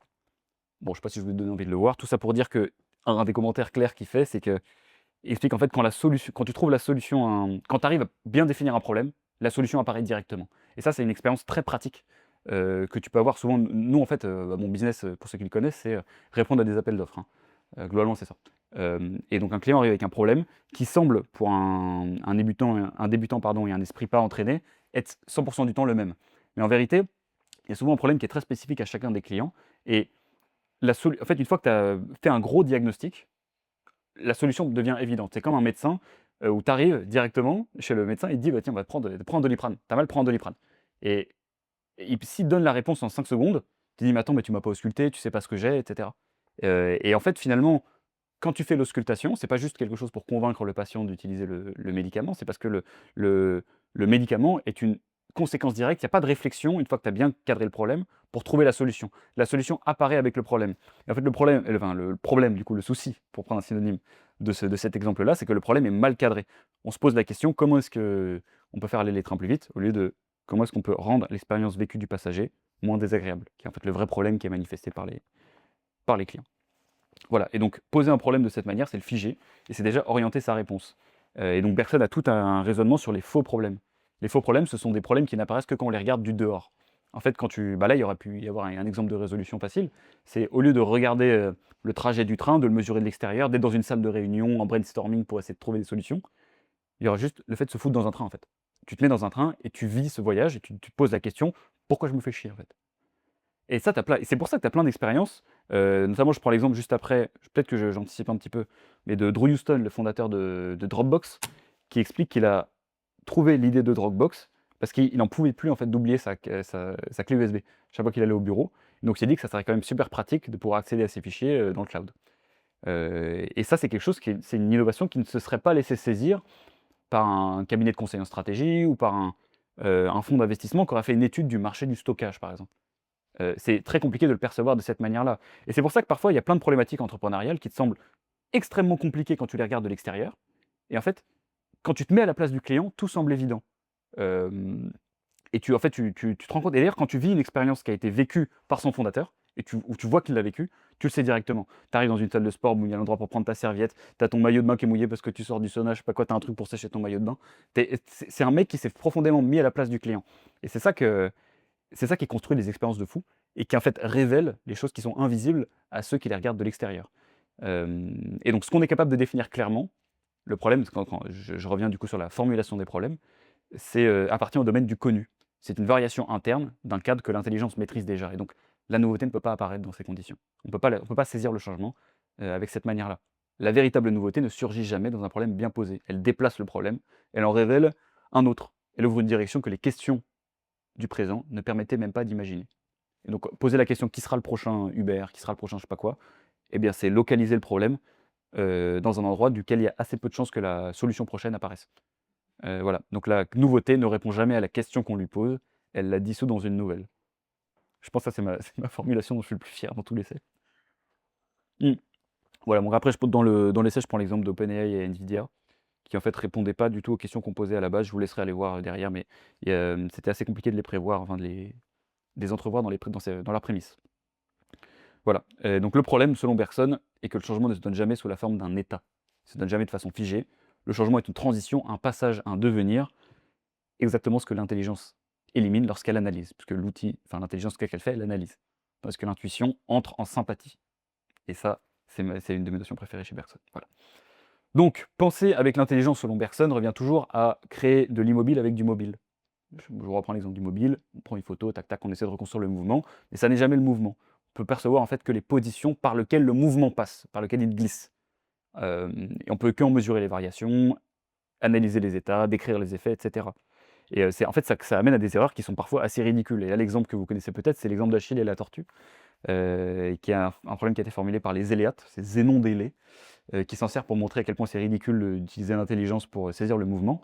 Et donc en gros, ça met en scène une course entre Achille et une tortue. Achille, c'est le mec le plus rapide du monde. Et donc il dit, pour le prouver à une tortue, il lui dit, bon bah, tu sais quoi, prends de l'avance dans la course. Dans tous les cas, je vais te rattraper parce que je suis l'homme le plus rapide du monde. Et donc pour un observateur extérieur, il se dit, en fait, si on n'utilise que l'intelligence, on peut construire un scénario dans lequel Achille ne rattrape jamais la tortue. Pourquoi? Parce qu'en fait, on va voir le mouvement comme une succession d'étapes. On va dire, OK, la tortue fait le premier mouvement, elle va au point A. Ensuite, Achille rattrape la tortue au point A, puis la tortue avance au point B, puis Achille rattrape la tortue au point B, etc. Et donc en fait, Achille ne rattrape jamais la tortue. C'est une façon assez absurde, c'est un problème assez connu, de montrer qu'en fait, quand tu cherches à décomposer le mouvement en états, tu le perds. Parce qu'évidemment, dans la réalité, Achille dépasse la tortue. Le changement n'est pas une succession d'états. Ça matrixe un peu l'esprit, ça. Voilà, donc là, dans la suite de l'essai, j'ai encore un petit peu d'explications sur l'exemple d'Achille et la tortue que je vous épargne. Mais tout ça pour dire que c'est pour cette raison que nous manquons systématiquement les mutations profondes, parce que nous cherchons à les comprendre comme des objets observables depuis l'extérieur. Sauf qu'un changement véritable ne se voit pas, il se traverse. Et là, on arrive au cœur du sujet. Donc là, normalement, le diagnostic est bien posé. Ça se fait 1 heure quand même pour le diagnostic. Mais si vous avez bien écouté ce que je vous dis, c'est l'histoire de l'appel d'offres, le diagnostic est limite plus important que la solution. On en arrive à la durée. Alors, donc la durée, c'est quoi? C'est pas le temps qu'on mesure, c'est le temps que l'on vit. Quel exemple je peux vous prendre? Donc je vais prendre un exemple un peu différent de celui que j'ai pris dans l'essai. On va parler du temps des horloges versus le temps ressenti et l'histoire du cours de maths. Donc la prouesse de Bergson et ce qui lui a valu son prix Nobel, c'est la découverte de la durée. La durée, c'est quoi? C'est de se rendre compte qu'il y a un temps des horloges qu'on partage tous, 1 minute et 1 minute pour tout le monde, et la première minute est identique à la seconde, qui est identique à la troisième, etc. C'est toujours une 60 secondes. C'est un temps fixe qu'on partage, qu'on utilise en fait pour vivre ensemble, pour arriver à l'heure, etc. Maintenant, il met en lumière pas mal de fois où en fait le temps se perçoit de façon différente. Donc par exemple, quand tu es en cours de maths et que tu t'endors, c'est arrivé peut-être à plein de gens, quand tu t'endors en cours de maths, heu et que moi ça m'avait toujours fasciné, tu t'endors en cours de maths, tu as l'impression qu'il s'est passé 1 heure, en fait, il s'est passé 5 minutes. Pareil, quand tu te fais chier dans un cours de maths et que tu passes le temps à regarder l'horloge, 1 minute, tu as un ressenti, ça dure 1 heure. Quand tu te fais chier, tu as l'impression que le temps passe plus lentement. Et même chose quand tu quand tu cours un marathon et que tu es dans le mur, enfin, je sais pas si cette expérience parlera à beaucoup de gens, mais que tu es au 30e kilomètre, chaque minute a un ressenti de 1 journée. Et inversement, quelqu'un qui est en train de s'amuser de fou dans un truc, 1 heure est passée en un clin d'œil. Donc il explique qu'avec ces exemples qui peuvent sembler un peu anodins, qu'il y a un temps vécu qui est différent du temps des horloges. Il y a une différence entre ces 2 choses-là et ce ne sont pas l'un n'est pas une projection de l'autre. Et il explique que le temps du changement, comment est-ce que tu saisis le changement? Dans quel cadre est-ce qu'il se révèle? C'est dans ce temps vécu. C'est ça, c'est ce qu'il appelle la durée. Et donc là, dans l'essai, je vais vous prendre l'exemple oui, voilà, d'un café, la pluie qui tombe dans un café, je crois que c'est celui-là que j'avais pris. Mais c'est pas une abstraction, philosophique, hein, la durée, c'est vraiment un truc très concret. Et donc c'est une transformation qualitative où aucun moment ne se répète. Ça, c'est ça vraiment le temps. C'est-à-dire que la minute numéro 2 n'est pas, vécue de la même manière que la minute numéro 1 d'un événement. Donc ça n'est pas c'est, Deleuze qui en parle beaucoup dans le bergsonisme. Il n'y a pas de différence de degré, l'un n'est pas une variation de l'autre, il y a une différence de nature. C'est-à-dire que les 2 sont foncièrement différentes et tu ne peux pas utiliser la première minute pour décrire la seconde. Vous voyez ce que je veux dire? Et donc Bergson, il prend l'exemple aussi très connu d'un morceau de sucre, qu'on dilue dans un verre d'eau. Et donc en fait, on ne voit les choses que quand elles sont déjà passées. Donc quand tu mets ton morceau de sucre dans un verre d'eau, tu vois pas l'état numéro 1, 2, 3, 4, 5, 6, 7, tu vois juste un morceau de sucre qui se dissout. Et en fait, on distingue pas les transitions entre les états. Et en gros, c'est-à-dire en fait le mouvement de la décomposition du sucre. Et pourtant, le mouvement, il se produit vraiment. Il y a vraiment un mouvement de décomposition du sucre. C'est juste que toi, tu ne perçois que des images partielles une fois que le mouvement s'est produit.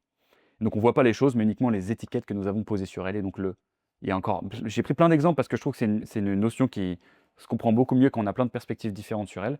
Et c'est l'exemple aussi pour une mélodie. Quand tu décomposes une mélodie en suite de notes. Moi, j'ai appris le piano, par exemple, quand j'étais jeune, avec un logiciel qui s'appelait Synthesia. Donc j'ai appris le piano en tapant nom du morceau slash Synthesia. C'était pour avoir les notes qui tombaient sur les touches. Juste, tu reproduis les notes comme ça. J'ai aucune notion de solfège. Euh, en fait, tu peux mettre toutes les notes dans Synthesia autant que tu veux. Il n'en sort pas une mélodie, il en sort une suite de notes. Et tu l'entends très clairement. Et la prouesse d'un pianiste, d'un excellent pianiste, c'est de jouer une mélodie, en fait. C'est de jouer plus qu'une suite de notes. Et quand tu essaies de la décomposer, tu la perds, en fait. Une mélodie ne peut être comprise que d'un coup. Même quand tu retires la dernière note, parce que la dernière note ou la première note, la note précédente donne du sens à la suivante, etc. Et tout est vu comme un tout. Dès que tu essaies de le décomposer, tu le perds. Et donc c'est là où, en fait, même Bergson va beaucoup plus loin que ce que je vais vous partager aujourd'hui sur la conception du temps, notamment sur sa conception du passé. En fait, il dit que le passé, le présent et le futur sont compris dans un même point. Mais là, ça dépasse un petit peu le cadre de notre exposé. Et c'est là où, en fait, il explique que voilà, le temps n'est pas de l'espace. On n'est pas dans un espace chronologique où les instants se succèdent. Tout est compris dans un même point. Euh, la durée de notre conscience, c'est ça. C'est un seul point qui dure. Tu vis pas ta vie comme une succession d'instants. Minute numéro 1, minute numéro 2. Tout est une continuité, en fait. Une vie humaine se vit d'un trait. Il y a pas de séparation. Voilà. Et donc, là où je veux en venir avec ça, c'est que c'est précisément cela dont il est question dans l'innovation de rupture. On perçoit un changement important au sein d'un marché, qui est imperceptible d'abord, mais qui ouvre la possibilité de bâtir une entreprise économiquement viable. Et donc, c'est du changement qui est à l'œuvre. Il n'y a jamais un événement, enfin, c'est très rare. Non, non, il n'y a jamais un événement qui se produit d'un coup et qui modifie d'un coup un changement. Enfin, qui modifie d'un coup un comportement. C'est assez rare que ça se produise comme ça. C'est toujours en fait voilà, un comportement qui progressivement se reconfigure. Et même quand il y a un événement de rupture qui se produit, c'est toujours l'accélération d'un truc qui était déjà en présence de base. Ça ne crée rien en fait. C'est juste, ça reconfigure le passé, qui arrive dans le présent, qui arrive dans le futur, qui sont au même endroit, mais on ne va pas trop rentrer dans des trucs d'Avengers, troisième dimension, là, etc. Je suis désolé, c'était vraiment une remarque de boomer. Donc, toute opportunité naît d'une durée qui se reconfigure. Et là, je vous ai pris quelques exemples dans l'essai sur voilà, une manière d'acheter qui bascule. Donc, par exemple, les consommateurs qui passent du magasin physique à l'achat en ligne. Il n'y a pas un moment où les gens, vous n'êtes pas arrivé dans votre vie, vous dites OK, là, c'est bon, je vais acheter en ligne.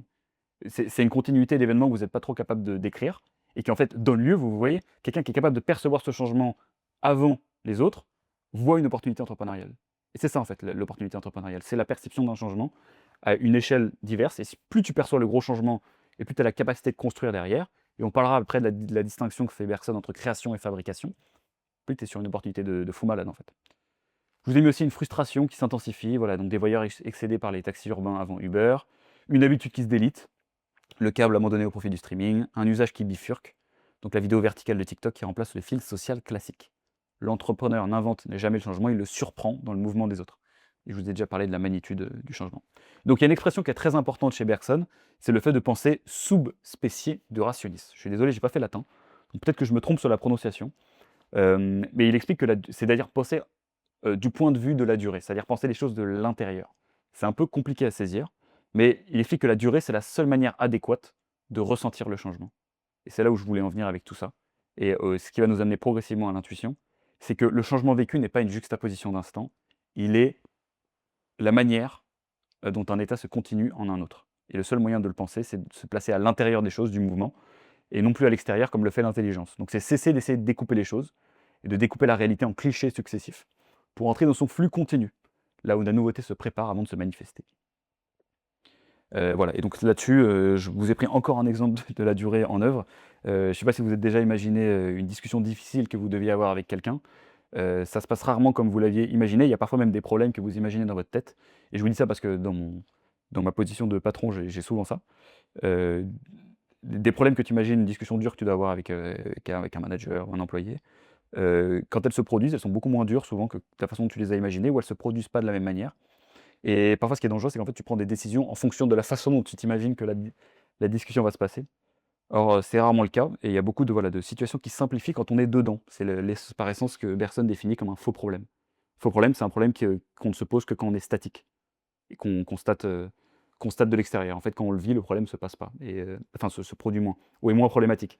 Et il s'en sert notamment pour en fait détruire toute une école de philosophie qui est la conceptualisation poussée à l'extrême, notamment les questions de est-ce que la liberté existe, est-ce que le libre arbitre existe, etc.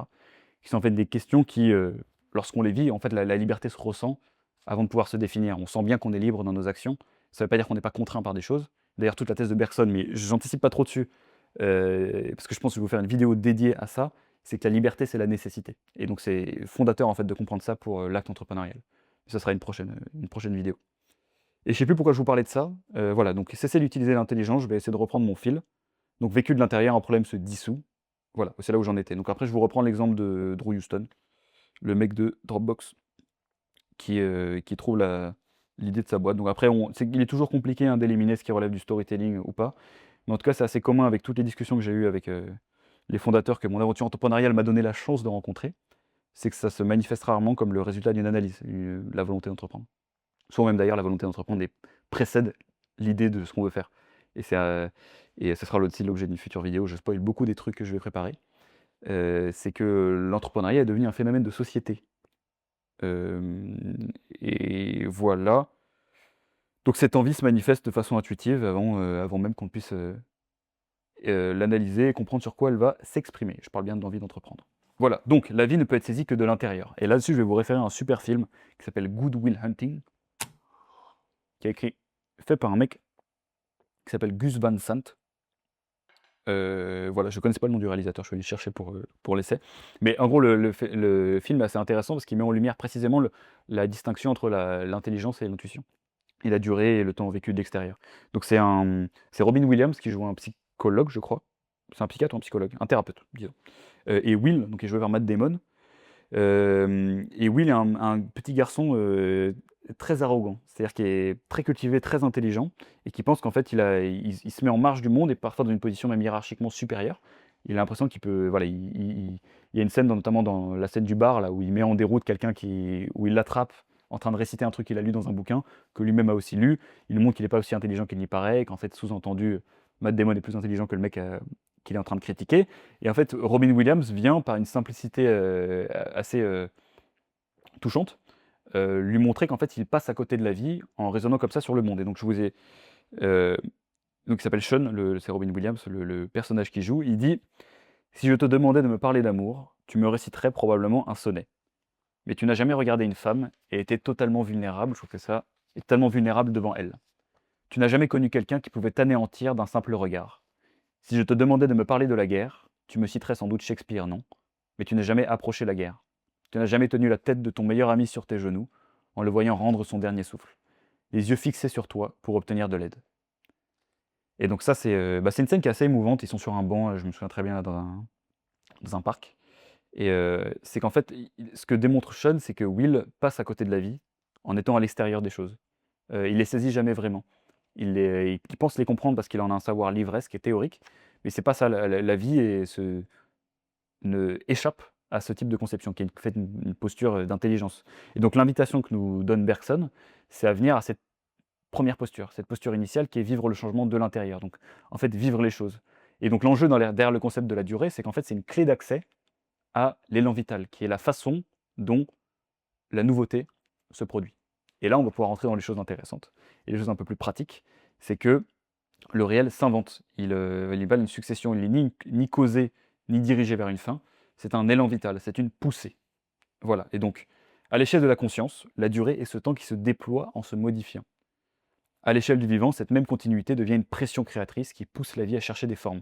Il dit que voilà, la nouveauté, c'est un élan créateur, c'est une poussée qui se heurte à la matière, donc qui vient changer les choses en fait. Un élan il dit que le réel est la création d'imprévisibles nouveautés. C'est typiquement ça qui est à l'œuvre. Il y a un petit exemple que je creuse un petit peu plus dans l'essai, c'est l'histoire de l'apparition de l'œil dans le vivant, qui en fait n'est pas apparu, qui est apparu à plusieurs endroits. Donc il n'est pas apparu de la même manière chez les mollusques, où c'est une caméra à trous, les yeux cristallins chez les vertébrés, et un système un peu plus complexe, qui est le système composé de centaines de facettes chez les arthropodes. Les arthropodes, c'est entre autres les insectes. Et donc en fait, ce sont autant de réponses à une poussée, qui est la poussée du vivant à saisir la lumière, et qui en fait a trouvé des réponses assez différentes.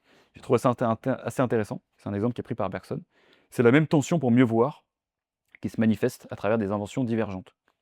Une poussée, des formes différentes, le même élan vital qui cherche sa voie, sous-entendu dans la matière. Voilà, et donc on observe absolument le même phénomène chez les inventeurs humains. Dès qu'on cherche à cesser d'en donner une vision du moins trop rationnelle, qui est souvent la vision prise de l'extérieur. Et c'est d'ailleurs pour ça en fait que les films, le journalisme, les bouquins, etc., décrivent si mal la création, quoi. La création tout court, les boîtes, enfin la création de boîtes, la création entrepreneuriale, et même le phénomène artistique, où en fait le seul modèle qu'on utilise à chaque fois, c'est un visionnaire. Et après, souvent, il y a une composante morale qui est différente selon les pays, qui est soit c'est un gros enculé parce qu'il a gagné de l'argent, soit c'est un génie parce qu'il a eu un impact moral sur l'identité positive. Mais donc, c'est pour ça que le problème de ça, c'est qu'en fait, c'est pas forcément la faute de l'observateur extérieur qui tente de produire une œuvre pour décrire ça. C'est juste il est condamné à le percevoir de l'extérieur. Et donc, la seule façon de saisir la création, c'est d'être à l'intérieur. Et donc, tu as beaucoup de fondateurs et d'inventeurs qui commencent par sentir quelque chose. Ils sentent une gêne, une question, un truc qui se dit ça devrait exister. Et je sais pas pourquoi, mais c'est là. Et donc en fait, les archives de l'innovation, elles sont pleines de moments où en fait on voit l'élan vital à nu. Et parfois, en fait, ce qui est pas mal avec l'intuition, c'est que c'est vraiment arrivé à tout le monde. C'est que vous avez toujours eu une intuition que vous ne saviez pas expliquer sur quelque chose et qui s'est avérée être une perspective intéressante sur le réel. Et d'ailleurs, il y a une grosse différence entre, c'est pas parce que vous avez l'intuition de quelque chose que c'est vrai, hein. Intuition et vérité, ce sont deux choses qui n'ont rien à voir. Enfin, pas qui n'ont rien à voir, mais qui ne sont pas synonymes. Et donc je vous ai pris l'exemple dans l'essai d'Edison, de l'histoire de la domestication de la lumière avec l'ampoule à filament, qui en fait est le fruit d'un tâtonnement assez énorme et pas d'une analyse. Et en fait, sous-entendu je pense pas qu'il y ait d'innovation pure qui ait été produite d'une manière différente à chaque fois. C'est rarement le fruit d'un raisonnement méthodique. Voilà. Et donc ces inventeurs, en fait, ils suivent quelque chose, et donc l'élan vital, c'est exactement ça, c'est une dynamique qui précède la forme qu'elle prendra. Donc vous voyez, c'est un peu un truc contre-intuitif, et on arrive à l'intuition là. C'est comment est-ce qu'on accède à cet élan vital, c'est qu'il faut arrêter de regarder l'extérieur et regarder vers l'intérieur. Et ça nécessite une certaine discipline qui se traduit par des trucs assez pratiques. J'empiète un petit peu vers la fin, mais comme par exemple la marche, le fait de marcher, la mise en suspens de l'intelligence, etc. Et donc le but, c'est de sentir une direction, un truc qui cherche à s'exprimer à travers soi. Et c'est parfois qu'on a, il y a beaucoup, je crois qu'aux États-Unis, c'était d'ailleurs une grille d'analyse qui avait été prise par Airbnb, qui à un moment avait eu le problème d'un concurrent en Europe qui est en train de devenir énorme, et qui je crois qui avait été lancé d'ailleurs par les Rocket Internet, et qui était en train de faire un copycat d'Airbnb en Europe, et où Brian Chesky se posait la question de ce qu'il devait le racheter pour une somme astronomique, ou lui faire la concurrence frontale. Et, et dans ce contexte-là, je crois qu'il y avait la grille de lecture qui avait été utilisée, c'est les missionnaires contre les mercenaires. Et donc, sous-entendu, Brian Chesky était dans le camp des missionnaires face à un mercenaire qui avait copié son invention. Et donc, en fait, c'est pour ça qu'on a l'impression que parfois que tu as des gens qui sont habités. Et habités, c'est parce qu'en fait, ils cherchent, ils ne s'appartiennent même plus. En fait, c'est une poussée qui est tellement forte qu'ils n'arrivent pas à ne pas le faire. Et pour prendre ma perspective personnelle là-dessus, j'ai ce genre de choses-là avec le contenu, les idées. Je suis désolé, mon ventre qui gargouille un peu, j'ai pas encore mangé. J'ai ce truc-là, il y a un truc avec l'idée, avec YouTube, avec le fait de partager sur cet acte créateur, où chaque fois que j'essaie de le repousser, ça me rattrape. Et c'est pour ça que ça me permet de bien comprendre, d'avoir plus d'empathie envers les gens pour lesquels c'est le cas. Et ça veut pas toujours dire que ça t'emmène dans une direction qui va te produire des résultats positifs, hein, parce que l'intuition peut être détournée de son objectif pur par plein de choses. Et je vous invite à aller regarder ma vidéo sur Spinoza, qui sera sortie normalement à ce moment-là, pour comprendre un petit peu toute la théorie des affects dont on va reparler, mais qui peuvent brouiller l'expression de l'intuition. Voilà, donc maintenant ça pose une question essentielle, et ça nous amène à la troisième partie de cet essai, c'est comment accéder à cette dynamique intérieure du réel, comment l'apercevoir avant qu'elle ne prenne forme. Et donc vous avez compris que c'est certainement pas par l'analyse et par l'intelligence, il faut une autre capacité, capable d'entrer dans le mouvement lui-même, de coïncider, ce mot est très important, avec la poussée créatrice avant qu'elle ne se produise. Enfin, avant qu'elle ne produise ses effets, pardon, c'est très important, c'est pas le même sens. Donc c'est cette faculté singulière, trop vite réduite à une superstition, alors qu'elle est une méthode, que Bergson appelle l'intuition. Et l'intuition, si vous voulez en entendre parler, c'est dans je suis bête, j'aurais dû vous dire ça en fait, je vous parle du possible et le réel et de la perception du changement. J'aurais dû vous commencer par l'intuition philosophique, dans celui-là, dans La pensée et le mouvement et vous pouvez la retrouver en PDF, en gratos sur internet, hein. Et donc on arrive au 3e et dernier mouvement de cet essai, c'est l'intuition comme méthode de perception du changement. Donc ce qui est important de comprendre, c'est que pour Bergson, l'intuition c'est pas un flair psychologique, c'est une manière de connaître. Donc c'est une méthode de connaissance, au même titre que l'intelligence, c'est une autre manière de connaissance. L'intuition, ça consiste à se placer dans un mouvement, plutôt qu'à chercher à le percevoir par l'extérieur. Ça cherche pas à expliquer, ça cherche à coïncider. Et donc en fait, Bergson l'introduit. Je suis en train de réfléchir, je ne sais plus si l'intuition philosophique, je crois que ça précède l'évolution créatrice. C'est introduit avant. Bon, peu importe, dans tous les cas, mais ce qui est intéressant, c'est que dans la conférence qui s'appelle l'intuition philosophique, Bergson va expliquer que n'importe quel philosophe, en fait, passe sa vie à essayer de mettre des mots sur une intuition qu'il a eue. Et qu'il n'y arrive vraiment jamais, c'est ça. Et que toutes les grandes doctrines, ça commence par des intuitions fondamentales. C'est en fait un éclair qui est très simple et irréductible que le philosophe passe sa vie à essayer de déplier. Et donc cette intuition, c'est jamais un concept, c'est un contact direct avec le réel, où la pensée coïncide avec quelque chose qu'elle n'est pas encore capable de dire. Et ça, c'est très important parce que ça se manifeste de façon assez chaotique. Et ce qui fait que c'est assez. C'est peut-être pour ça d'ailleurs que les gens intelligents ont du mal à monter des boîtes, c'est parce que pour eux, ce qui est chaotique et cette poussée-là, comme elle répond à aucune explication logique et qu'elle se prête pas bien au concept, du moins pendant qu'on est en train de la vivre, et ben ils se disent qu'en fait c'est comme si elle n'avait pas de valeur. Il fallait pas l'écouter. Et finalement, en fait, Bergson nous montre que c'est précisément l'inverse. Et le propre de l'intuition, c'est justement de ne jamais être conceptualisable directement. C'est une poussée. Et donc il explique que même d'ailleurs l'intuition, ça va plus loin que ça, c'est pas juste quelque chose qu'on ressent. Souvent, ça se manifeste par la négative. C'est quelque chose, vous sentez que ça devrait pas être comme ça. C'est pas ça. Vous sentez d'abord que c'est pas ça, avant de sentir ce que ça doit être. Et ça vous le fait peut-être avec des gens que vous rencontrez, vous savez pas pourquoi, vous les sentez pas. Et ça veut pas dire d'ailleurs, souvent, vous pouvez vous tromper en fait, très souvent là-dessus, parce que et je pense principalement au recrutement, dans une boîte, où il y a parfois où ça coche toutes les cases, mais juste tu as un sentiment bizarre sur la personne. Et là, en fait, souvent quand tu es jeune fondateur, tu écoutes pas du tout ce sentiment-là, tu te fies à quelque chose de très rationnel. Ou alors justement tu as l'extrême inverse qui est tu mets totalement de côté le rationnel et tu vas recruter purement à l'intuition. Et vous savez, il y a une citation sur le recrutement en entrepreneuriat qui dit que l'intuition est un très bon modèle pour savoir qui ne pas prendre, mais un très mauvais modèle pour savoir qui prendre.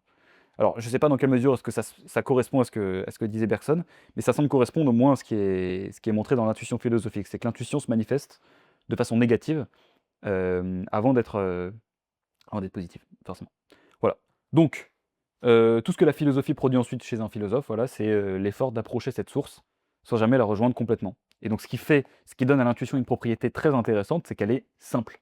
C'est extrêmement simple. C'est jamais très compliqué une intuition. Ça se manifeste comme quelque chose que tu saisis directement. Voilà. Et donc, évidemment, toute la thèse que je cherche à amener avec cet essai-là, c'est que ce schéma que je viens de vous décrire et que Bergson étudie pour les philosophes est loin de leur être réservé. Ça correspond exactement à la manière dont de nombreux entrepreneurs en fait décrivent la naissance de leur entreprise. Donc avant d'avoir fait advenir la moindre nouveauté, il y a souvent un moment obscur et un peu décisif, ou quelque chose qui pousse, où il y a une tension, un genre de «il faut faire ça» ou alors «il faut pas faire ça» et j'aimerais bien essayer de voir ce que ça donne si je pousse cette intuition-là. Et donc en fait, je vais vous dire la raison pour laquelle j'ai écrit sur ce sujet. C'est parce que ce truc que décrit Bergson, ça fait 5 ans que je le ressens et que je ne sais pas l'expliquer. Et là, il a donné une explication pour réhabiliter l'intuition qui m'a permis de comprendre d'avoir une propriété supplémentaire pour comprendre l'acte de création entrepreneuriale, mais aussi comment mieux évoluer avec les personnes intelligentes. Et on en reparlera derrière. Toute la discussion, la dialectique création-fabrication est très importante et elle est même nécessaire. Et c'est ce qui donne à l'acte entrepreneurial sa propriété propre, qui fait que c'est pas exactement de l'art, mais c'est pas exactement de la gestion de boîte. C'est un truc particulier. Et donc voilà, tout ça pour dire que les entrepreneurs ont souvent senti longtemps avant de pouvoir nommer ce que c'était. Et parfois, ça vous est peut-être déjà arrivé de comprendre plusieurs mois plus tard, plusieurs années plus tard, pourquoi est-ce que ce sentiment que vous avez eu sur quelqu'un, comment il s'expliquait? Raison par raison, mais pourquoi est-ce que vous l'avez ressenti comme ça? Et avec l'explication vient souvent après l'intuition. Voilà, et donc l'idée n'était pas encore là, le mouvement si et donc Bergson décrit ça comme la perception d'un élan qui précède sa forme et je vais pas forcément, heu, je pense, épiloguer là-dessus, mais tout ça pour dire que les empires évoluent souvent à partir de leurs intuitions créatrices, qui sont souvent mal formulées au début et là, il y a plein d'exemples de boîtes qui sont devenues des empires et qui n'en étaient pas du tout dans leurs premières intuitions et l'exemple parfait, c'est Bourbon. C'est Bourbon sans les O. En fait, voilà, il y a 2 O. C'est le prédécesseur d'Instagram et c'est parce que Kevin Systrom était un grand amateur de whisky. Et donc la première idée d'Instagram, c'était un genre d'idée qui permettait de partager, où vous étiez en fait, c'est des géolocalisé et ça permettait, de partager des moments. Ils se sont rendus compte que ça a pas du c'était un fouillis en fait de fonctionnalités qui a pas du tout plu aux utilisateurs, mais il y avait une fonctionnalité qui était super utilisée dedans, c'était, lors du partage des photos, en rapport avec les événements dans lesquels les gens se rendaient, ils utilisaient énormément les filtres pour mettre des belles photos. Et donc ils se sont dit: «Bon vas-y, on va faire un produit, dédié sur ça» et l'itération suivante a été Instagram, qui en fait, à la base, a percé, je ne sais pas si vous vous souvenez, pour les plus vieux d'entre vous, hein, les plus jeunes d'entre vous plutôt ne s'en souviendront pas.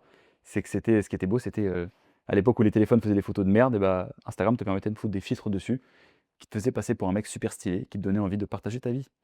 Voilà, donc ils ont compris qu'en fait les utilisateurs voulaient embellir des photos médiocres, prises avec un téléphone qui avait une capacité de photo, qui était un peu merdique. Voilà et donc les itérations, vous voyez ce qu'on appelle les itérations dans les startups? C'est ça, c'est l'intuition de base à laquelle j'essaie de coller et de découvrir j'essaie de découvrir si mon intuition est vraie. Est-ce qu'elle correspond au réel? Et je la façonne jusqu'à ce qu'elle corresponde au mouvement, du mieux possible, mais on n'y arrive vraiment jamais, au mouvement du client en fait, finalement c'est ça. Et c'est aussi pour ça qu'on dit souvent qu'il est beaucoup plus facile de commencer par un problème qu'on rencontre nous-mêmes, plutôt que d'essayer d'attaquer un marché sur lequel on n'a aucune expérience, où on connaît mal le client. Enfin mal connaître son client dans tous les cas, c'est une recette pour la faillite. Mais ça commence souvent par ça, parce que c'est aussi parce que ça vous permet c'est quelque chose que vous avez vécu de l'intérieur. Quand vous êtes vous-même votre propre client, vous avez des insights que les autres n'ont pas. Voilà.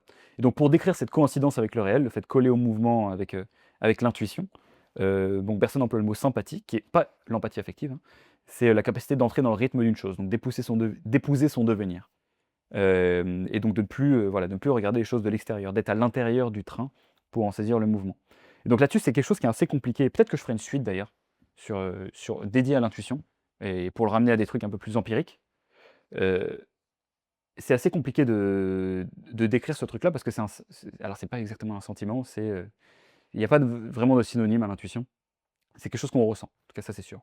Donc là-dessus, en fait, pour l'observer, il faut le voir à l'œuvre chez des gens sur lesquels l'intuition est au cœur de leur acte créateur et donc il y a un domaine qui est étudié par Bergson, c'est l'art et les artistes, qui sont en fait finalement l'un des exemples les plus purs de personnes qui écoutent, leur intuition parfois pour, faire des trucs totalement starbés, mais qui sont l'exemple où en fait, voilà, ceux qui identifient le mieux, enfin qui savent le mieux mettre en œuvre leur intuition font des choses assez importantes qui même d'ailleurs parfois d'une perspective économique sont plus grandes que des empires entrepreneuriaux, hein.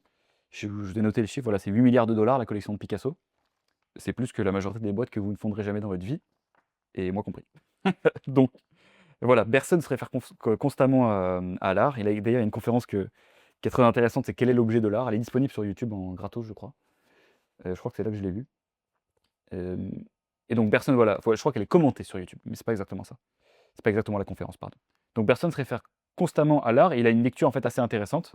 Je vous lis citation: «Il existe depuis des siècles des êtres dont la fonction est de nous faire voir ce que nous n'apercevons pas naturellement. Ce sont les artistes». Écrit Bergson. «Ce que l'homme ordinaire ne voit pas, l'artiste le révèle». Et en fait, voilà, c'est surtout ça, pardon. Donc ça, c'est une ligne de mon essai. On re-rentre dans la citation de Bergson.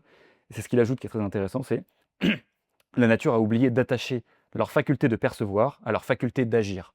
Ça veut dire quoi? Ça veut dire qu'ils sont capables de voir dans le réel, et on recoupe avec l'intelligence dont je vous parlais avant, tout ce qui est inutile. Et c'est de là, en fait, que l'intuition tire sa source.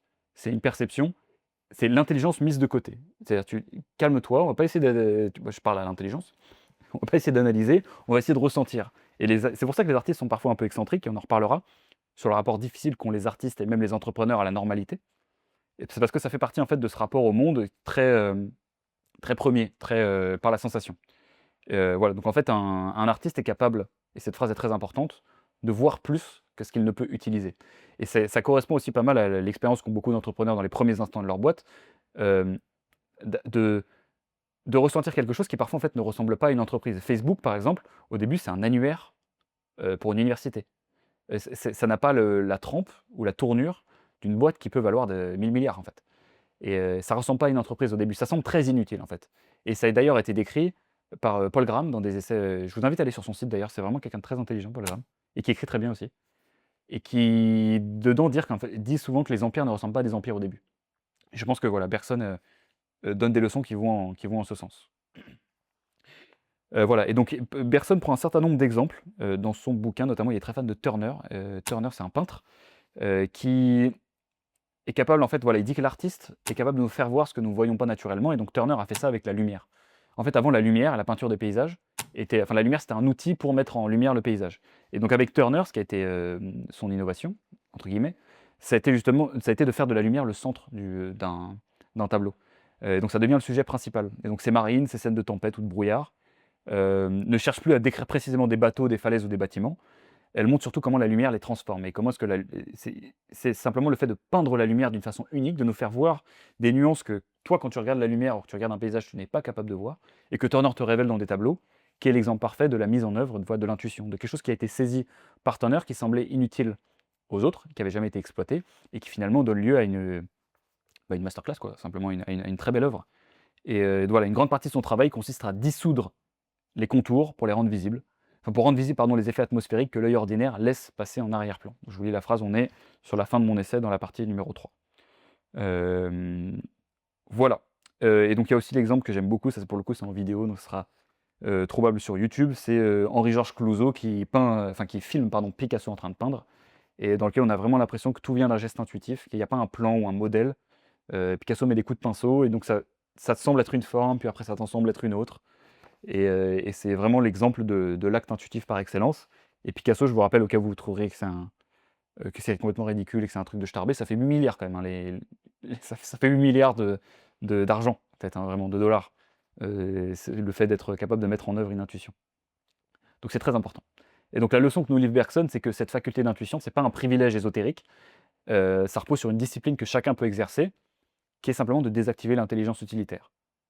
De vivre. En fait, avant de penser, il faut vivre. Je sais plus de qui est la citation, mais elle est pas de moi. J'aimerais bien j'irai chercher. J'irai chercher. Avant de penser, il faut vivre. Et donc, il faut commencer par désactiver cette intelligence qui, sélectionne ce qui sert à l'action. Et donc, en fait, on pourrait caricaturer ça en disant: apprendre à voir l'inutile et être à l'écoute de cette intuition. En fait, le réel, c'est dans tout ce qui ne nous sert pas directement. Ça, c'est très important. Et ça semble un peu contre-intuitif, mais l'intuition, justement, réside là-dedans. Donc ensuite, dans la chronologie, je vous prends le petit exemple de Facebook, que je vous laisserai aller lire si vous voulez.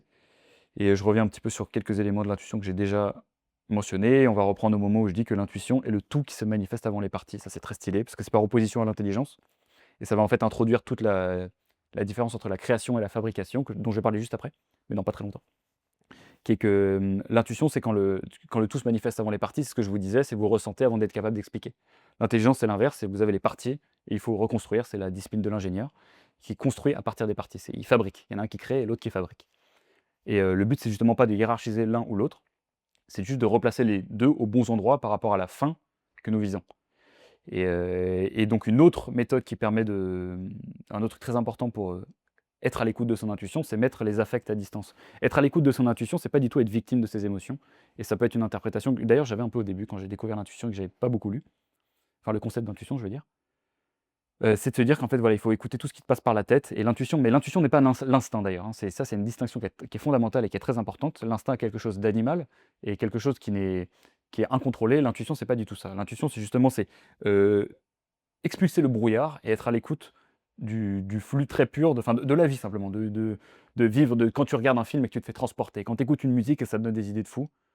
Il y a plein d'expériences comme ça qui sont, où en fait l'intelligence n'intervient pas. Bon, bah, ça c'est le domaine de l'intuition et c'est le domaine en fait à l'œuvre chez les artistes, et c'est en ce sens que, l'acte entrepreneurial a quelque chose de profondément artistique, dans cette, conception-là. Et donc les affects, là-dessus, sont plutôt quelque chose qu'il faut mettre à distance. C'est-à-dire les affects, ce sont tous les sentiments forts qui ont en fait, la colère, l'amour et tout et cetera, qui sont des très bons moteurs d'action, mais, souvent des brouillards plutôt quand il va s'agir d'identifier, une intuition fondatrice, de se mettre en sympathie avec le mouvement. Et on se le rend compte souvent, on s'en rend compte souvent plus tard, quand on a été, sous l'emprise d'émotions, que les décisions qu'on a prises, les jugements qui nous semblaient évidents, ce qui nous semblait être la vérité, et nous semble à posteriori totalement faux, en fait. On se dit: «Mais comment est-ce que j'ai pu penser ça? Comment est-ce que j'ai pu sympathiser avec telle personne?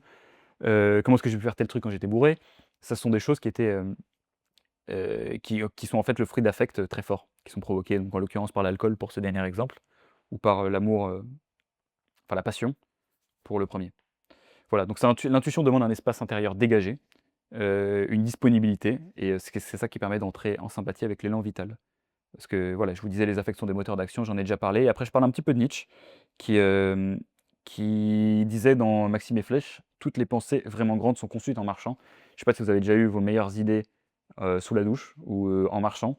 C'est parce que, il y a quelque chose avec la marche qui libère l'attention, un genre de calme qui fait que parfois voilà, c'est assez rare d'avoir des surtout quand il s'agit d'avoir des idées, c'est assez rare d'avoir des idées au moment où tu cherches à avoir des idées et elles se manifestent toujours à des moments c'est aussi pour ça que la prise de notes est très importante, à des moments où tu t'y attends pas. Quand l'esprit est libre et qu'il est au calme, que tu le libères en fait de l'étreinte que tu as sur lui de fait de produire une solution à un problème que tu te poses. Donc la marche, c'est un très bon truc et je crois que c'est quelque chose qui est très fréquent en fait et souvent mentionné par les entrepreneurs, qui ont eu énormément de succès comme étant quelque chose qui est dans leur routine. Je pense à Bezos et à Steve Jobs qui en ont longuement parlé. Voilà et donc les meilleures intuitions viennent souvent dans un genre de j'aime bien beaucoup l'expression «le calme tendu». Je sais plus si elle est employée par Bergson. Parce qu'il y a calme, mais il y a aussi tendu dedans, c'est-à-dire tendu avec, comme l'idée qu'il y a un problème qu'on est en train d'essayer de résoudre, mais que la solution viendra, dans une posture d'acceptation, tu une posture tranquille. Mais si vous voyez, c'est très contre-intuitif parce que c'est aussi pour ça que c'est si compliqué d'enseigner l'entrepreneuriat et qu'il y a pas d'école d'entrepreneuriat. C'est parce que comment tu veux vivre quel meilleur conseil veux-tu donner que vivre les choses de l'intérieur? Et ça semble bullshit de fou, ça rentre pas dans, la conception qu'a l'académie de l'enseignement de quelque chose. Tout ce qu'on peut faire, la bonne posture pour un observateur extérieur, c'est simplement de donner une perspective, différente sur un élément qui a été vécu par l'entrepreneur. Et ça, c'est pour moi la seule c'est le maximum, de ce qu'un coach entre guillemets «puisse faire» envers quelqu'un.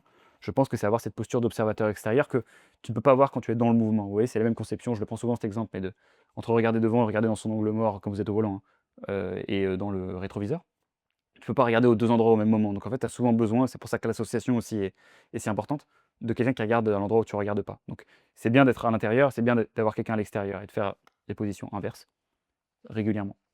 Voilà et donc j'ai un petit paragraphe après sur le rapport entre l'intuition et la vérité, mais je vous en ai donné un petit peu le verdict il y a pas longtemps. Enfin, il y a juste avant, je veux dire. L'intuition indique ce qui pousse, ça n'indique pas ce qui est vrai et je pense que vous vous en rendez compte, il y en avait l'exemple de Bourbon juste avant. C'est pas parce que l'intuition vous dit quelque chose que ça va directement fonctionner, mais c'est la voie qu'il faut suivre. Pas qu'il faut, enfin, il y a pas d'impératif moral, hein.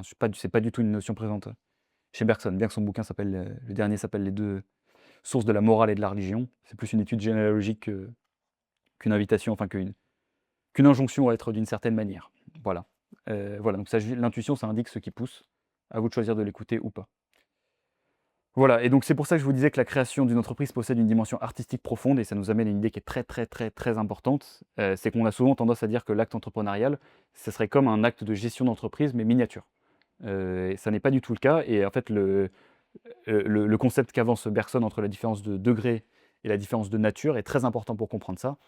Heu, donc ce n'est pas une version miniature, l'acte entrepreneurial de l'acte de gestion, c'est une discipline à part entière, qui a des traits, si on l'analyse de l'extérieur, et elle est compliquée à saisir parce qu'il faut le vivre de l'intérieur, mais il y a une dimension, artistique dedans, je vous disais. Il y a aussi une dimension de gestion parce qu'il faut de la fabrication et qu'une intuition, si elle n'est pas accompagnée d'intelligence et d'action, reste juste un état psychologique. Tu es en train de rêver, tu es dans ton imagination. Le but, c'est de transformer ça en action.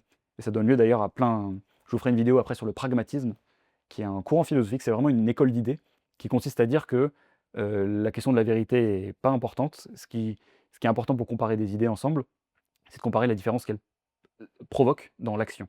Et donc en fait, si deux, par exemple, on revient un peu au faux problème de Bergson, à quoi ça sert finalement de savoir si la liberté existe ou pas? Et d'avoir la réponse à cette question. Ce qui est important, c'est juste si tu es capable, si toi tu te sens libre quand tu le vis, finalement la question n'est pas très importante. Choisir A ou choisir B, vous voyez, c'est comme si quelqu'un qui passerait 10 heures pour savoir s'il doit acheter le jambon à 45 centimes ou le jambon à 55 centimes. Bon, ça, en fait, je veux dire, le temps passé par rapport au résultat derrière, de façon pragmatique, avec une lecture pragmatique, C'est pas une décision très, très rationnelle et c'est pas du tout une décision pragmatique, en fait, simplement. Bon après, jambon à 55 centimes, je vous conseille dans tous les cas de pas l'acheter, hein, parce que je pense que c'est pas du jambon, mais voilà, on avance, j'ai fait totalement un détour. J'en étais où? J'en étais voilà et c'est le moment où je vous parlais des différences de nature et des différences de degrés et donc c'est pour ça que l'acte entrepreneurial, vous voyez, souvent il est pas saisi par les gens intelligents et c'est pour ça qu'il y a, heu, je trouve que dès qu'on le conseil en stratégie, même d'ailleurs les écoles de commerce, la finance et cetera parlent de l'acte entrepreneurial, ils ne le saisissent pas. Et c'est pas leur faute, c'est parce qu'ils arrivent à le foutre dans un modèle qui parfois décrit bien certaines parties de la production de nouveautés et enfin plutôt le fait de se saisir de la perception d'un changement, mais on a toujours l'impression que c'est pas exactement ça. C'est presque ça, mais c'est pas ça. Et bien ça pour moi ça le définit. C'est parce que le gestionnaire n'est pas l'entrepreneur. C'est 2 choses très différentes. Et la confusion qu'on fait, c'est parce que les 2 sont à la tête de l'entreprise. Donc on pense que c'est les mêmes. Mais c'est 2 catégories très différentes, de façon d'aborder l'action. Voilà, donc il s'agit maintenant de réhabiliter pardon, l'intelligence, parce que c'est bon, il a cassé beaucoup de sucre sur le dos. Il va falloir quand même expliquer à quoi ça sert et ça sert à la fabrication, c'est son rôle propre et c'est pour ça qu'il y a beaucoup de couples de fondateurs, couples, business, hein, qui ressemblent à, le créateur et l'organisateur, quoi, en gros. Donc le mec qui fait les process et le mec, un peu intuitif qui produit le mouvement et qui insuffle l'énergie dans la boîte.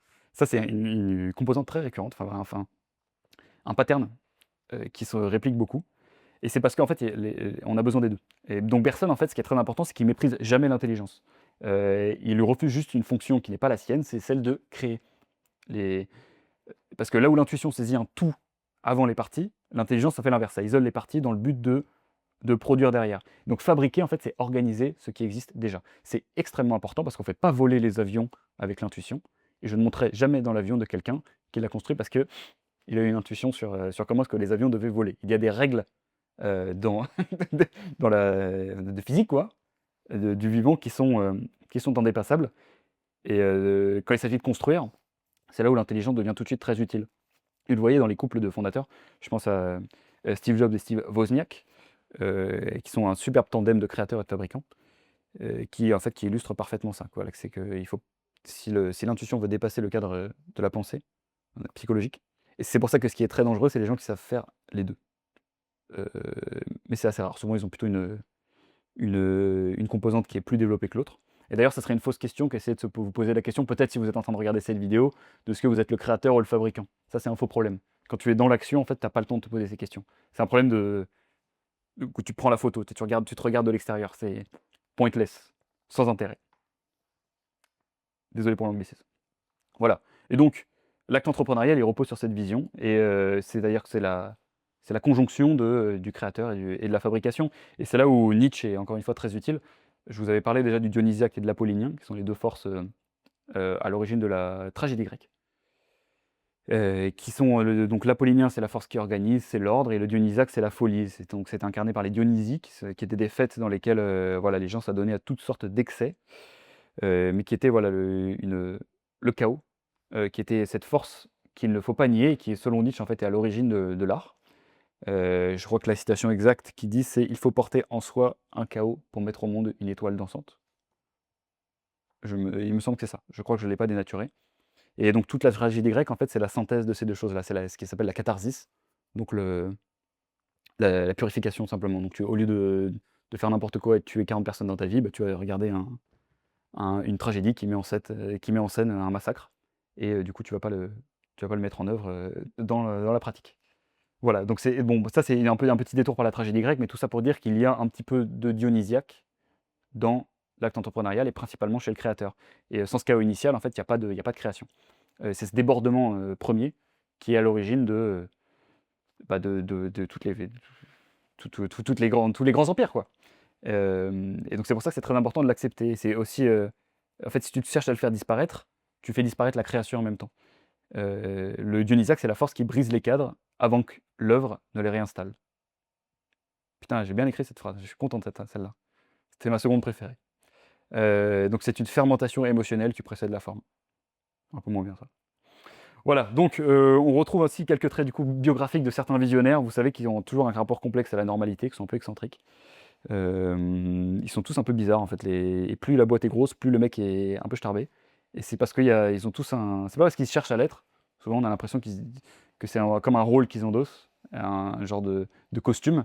C'est parce qu'en fait ils s'autorisent des zones de pensée que les autres ne s'autorisent pas. Il y a un genre d'excentricité qui est accepté, qui est un genre d'autorisation à faire des tentatives étranges sur les choses. Donc c'est en fait, finalement, c'est une façon de préserver l'espace où l'intuition peut apparaître. Parce qu'elle est, en fait, voilà, la création et la nouveauté se manifestent assez rarement dans un esprit qui est bien rangé. Heu, trop parce que c'est précisément l'inverse, en fait. C'est justement d'être en connexion un peu avec ce genre de chaos initial. Et donc reconnecter avec son intuition, c'est accepter cette part de chaos. Ce moment où quelque chose insiste sans que l'on sache pourquoi. Et donc ça nécessite d'avoir cette disponibilité intérieure qui, se manifeste rarement, on le disait avant, quand les affects sont trop présents ou quand l'intelligence prend trop de place. Donc l'intuition, ça exige du vide que la marche produit très bien. Voilà, donc on perçoit jamais la nécessité en cherchant à la maîtriser, on se laisse approcher par elle. Ça, c'est très important parce que peut-être qu'en regardant ça, d'ailleurs, c'est un retour qui a beaucoup été fait sur, mon essai, c'est que les gens voulaient une suite, c'est qu'ils voulaient un truc pratique. Fais-nous la checklist de comment être intuitif, comment saisir le changement. Alors je l'ai pas du tout et je l'ai pas encore lu dans des bouquins. Je pense que c'est pas pour rien, c'est parce que ça n'existe pas, en fait. C'est une disponibilité intérieure. C'est justement le fait de chercher à supprimer les choses qui brouillent ton jugement, enfin ton intuition, plutôt que d'essayer de le faire rentrer dans des cases particulières. Et puis je vais donner quelques éléments là, allez marcher, vous verrez que les idées se manifestent beaucoup mieux. Voilà, je vais conclure, je pense, sur, quelques propriétés de l'intuition qui est extrêmement simple, je vous en parlais, elle est infiniment simple même. C'est un geste nu, c'est une évidence silencieuse et donc la simplicité de l'intuition ne signifie pas qu'elle est facile, mais qu'elle touche directement à la réalité avant qu'elle ne soit découpée en morceaux. Et donc accueillir son intuition, c'est accueillir la simplicité. C'est ce moment où une idée surgit sans justification et c'est un exercice qui est très difficile pour les esprits qui sont trop formés par l'intelligence. Et donc on dit souvent du changement qu'il est contre-intuitif, ça n'est pas le cas si vous avez bien écouté. Bergson nous indique justement tout l'inverse, le changement est très intuitif par nature et c'est juste que le changement est voilé par nos découpages, les catégories dans lesquelles nous essayons de le faire rentrer. Et donc l'intuition ne demande ni virtuosité ni génie, si on en croit la lecture de Bergson, ça demande juste de la place, du calme, un œil libre et le courage de recevoir des évidences trop simples pour être prises au sérieux. Et ce qu'on appelle des visionnaires ne sont pas des diseurs d'avenir, ce sont des hommes et des femmes capables d'accueillir ce presque rien qui annonce un monde en train de naître. Bergson nous apprend une leçon décisive. L'intuition des visionnaires n'est pas un don rare, mais une manière de laisser le réel venir à nous avant de le forcer à entrer dans nos catégories. À partir de là, la perception du changement cesse d'être une énigme et devient un art. Voilà, j'espère que ça vous a plu. Je vous invite à poursuivre tout ça avec la lecture de Bergson, qui est vraiment beaucoup plus complet que ce que j'aurais pu vous raconter, même pendant cette petite heure et demie que nous venons de passer ensemble. En tout cas, j'ai été ravi de la faire avec vous. J'espère que enfin merci déjà si vous êtes arrivé jusque-là. Je vous invite à vous abonner et à aller lire l'essai si jamais vous voulez, faire un entre-deux entre la lecture des bouquins et ce petit moment que nous venons de passer ensemble. On se retrouve bientôt pour des nouvelles vidéos dans lesquelles peut-être que j'approfondirai ça, peut-être pas. Mais en tout cas, je continuerai à aller chercher des inspirations, sur des domaines un peu connexes à l'entrepreneuriat pour expliquer des trucs très pratiques que je vis de l'intérieur moi-même. Je vous embrasse et à la prochaine.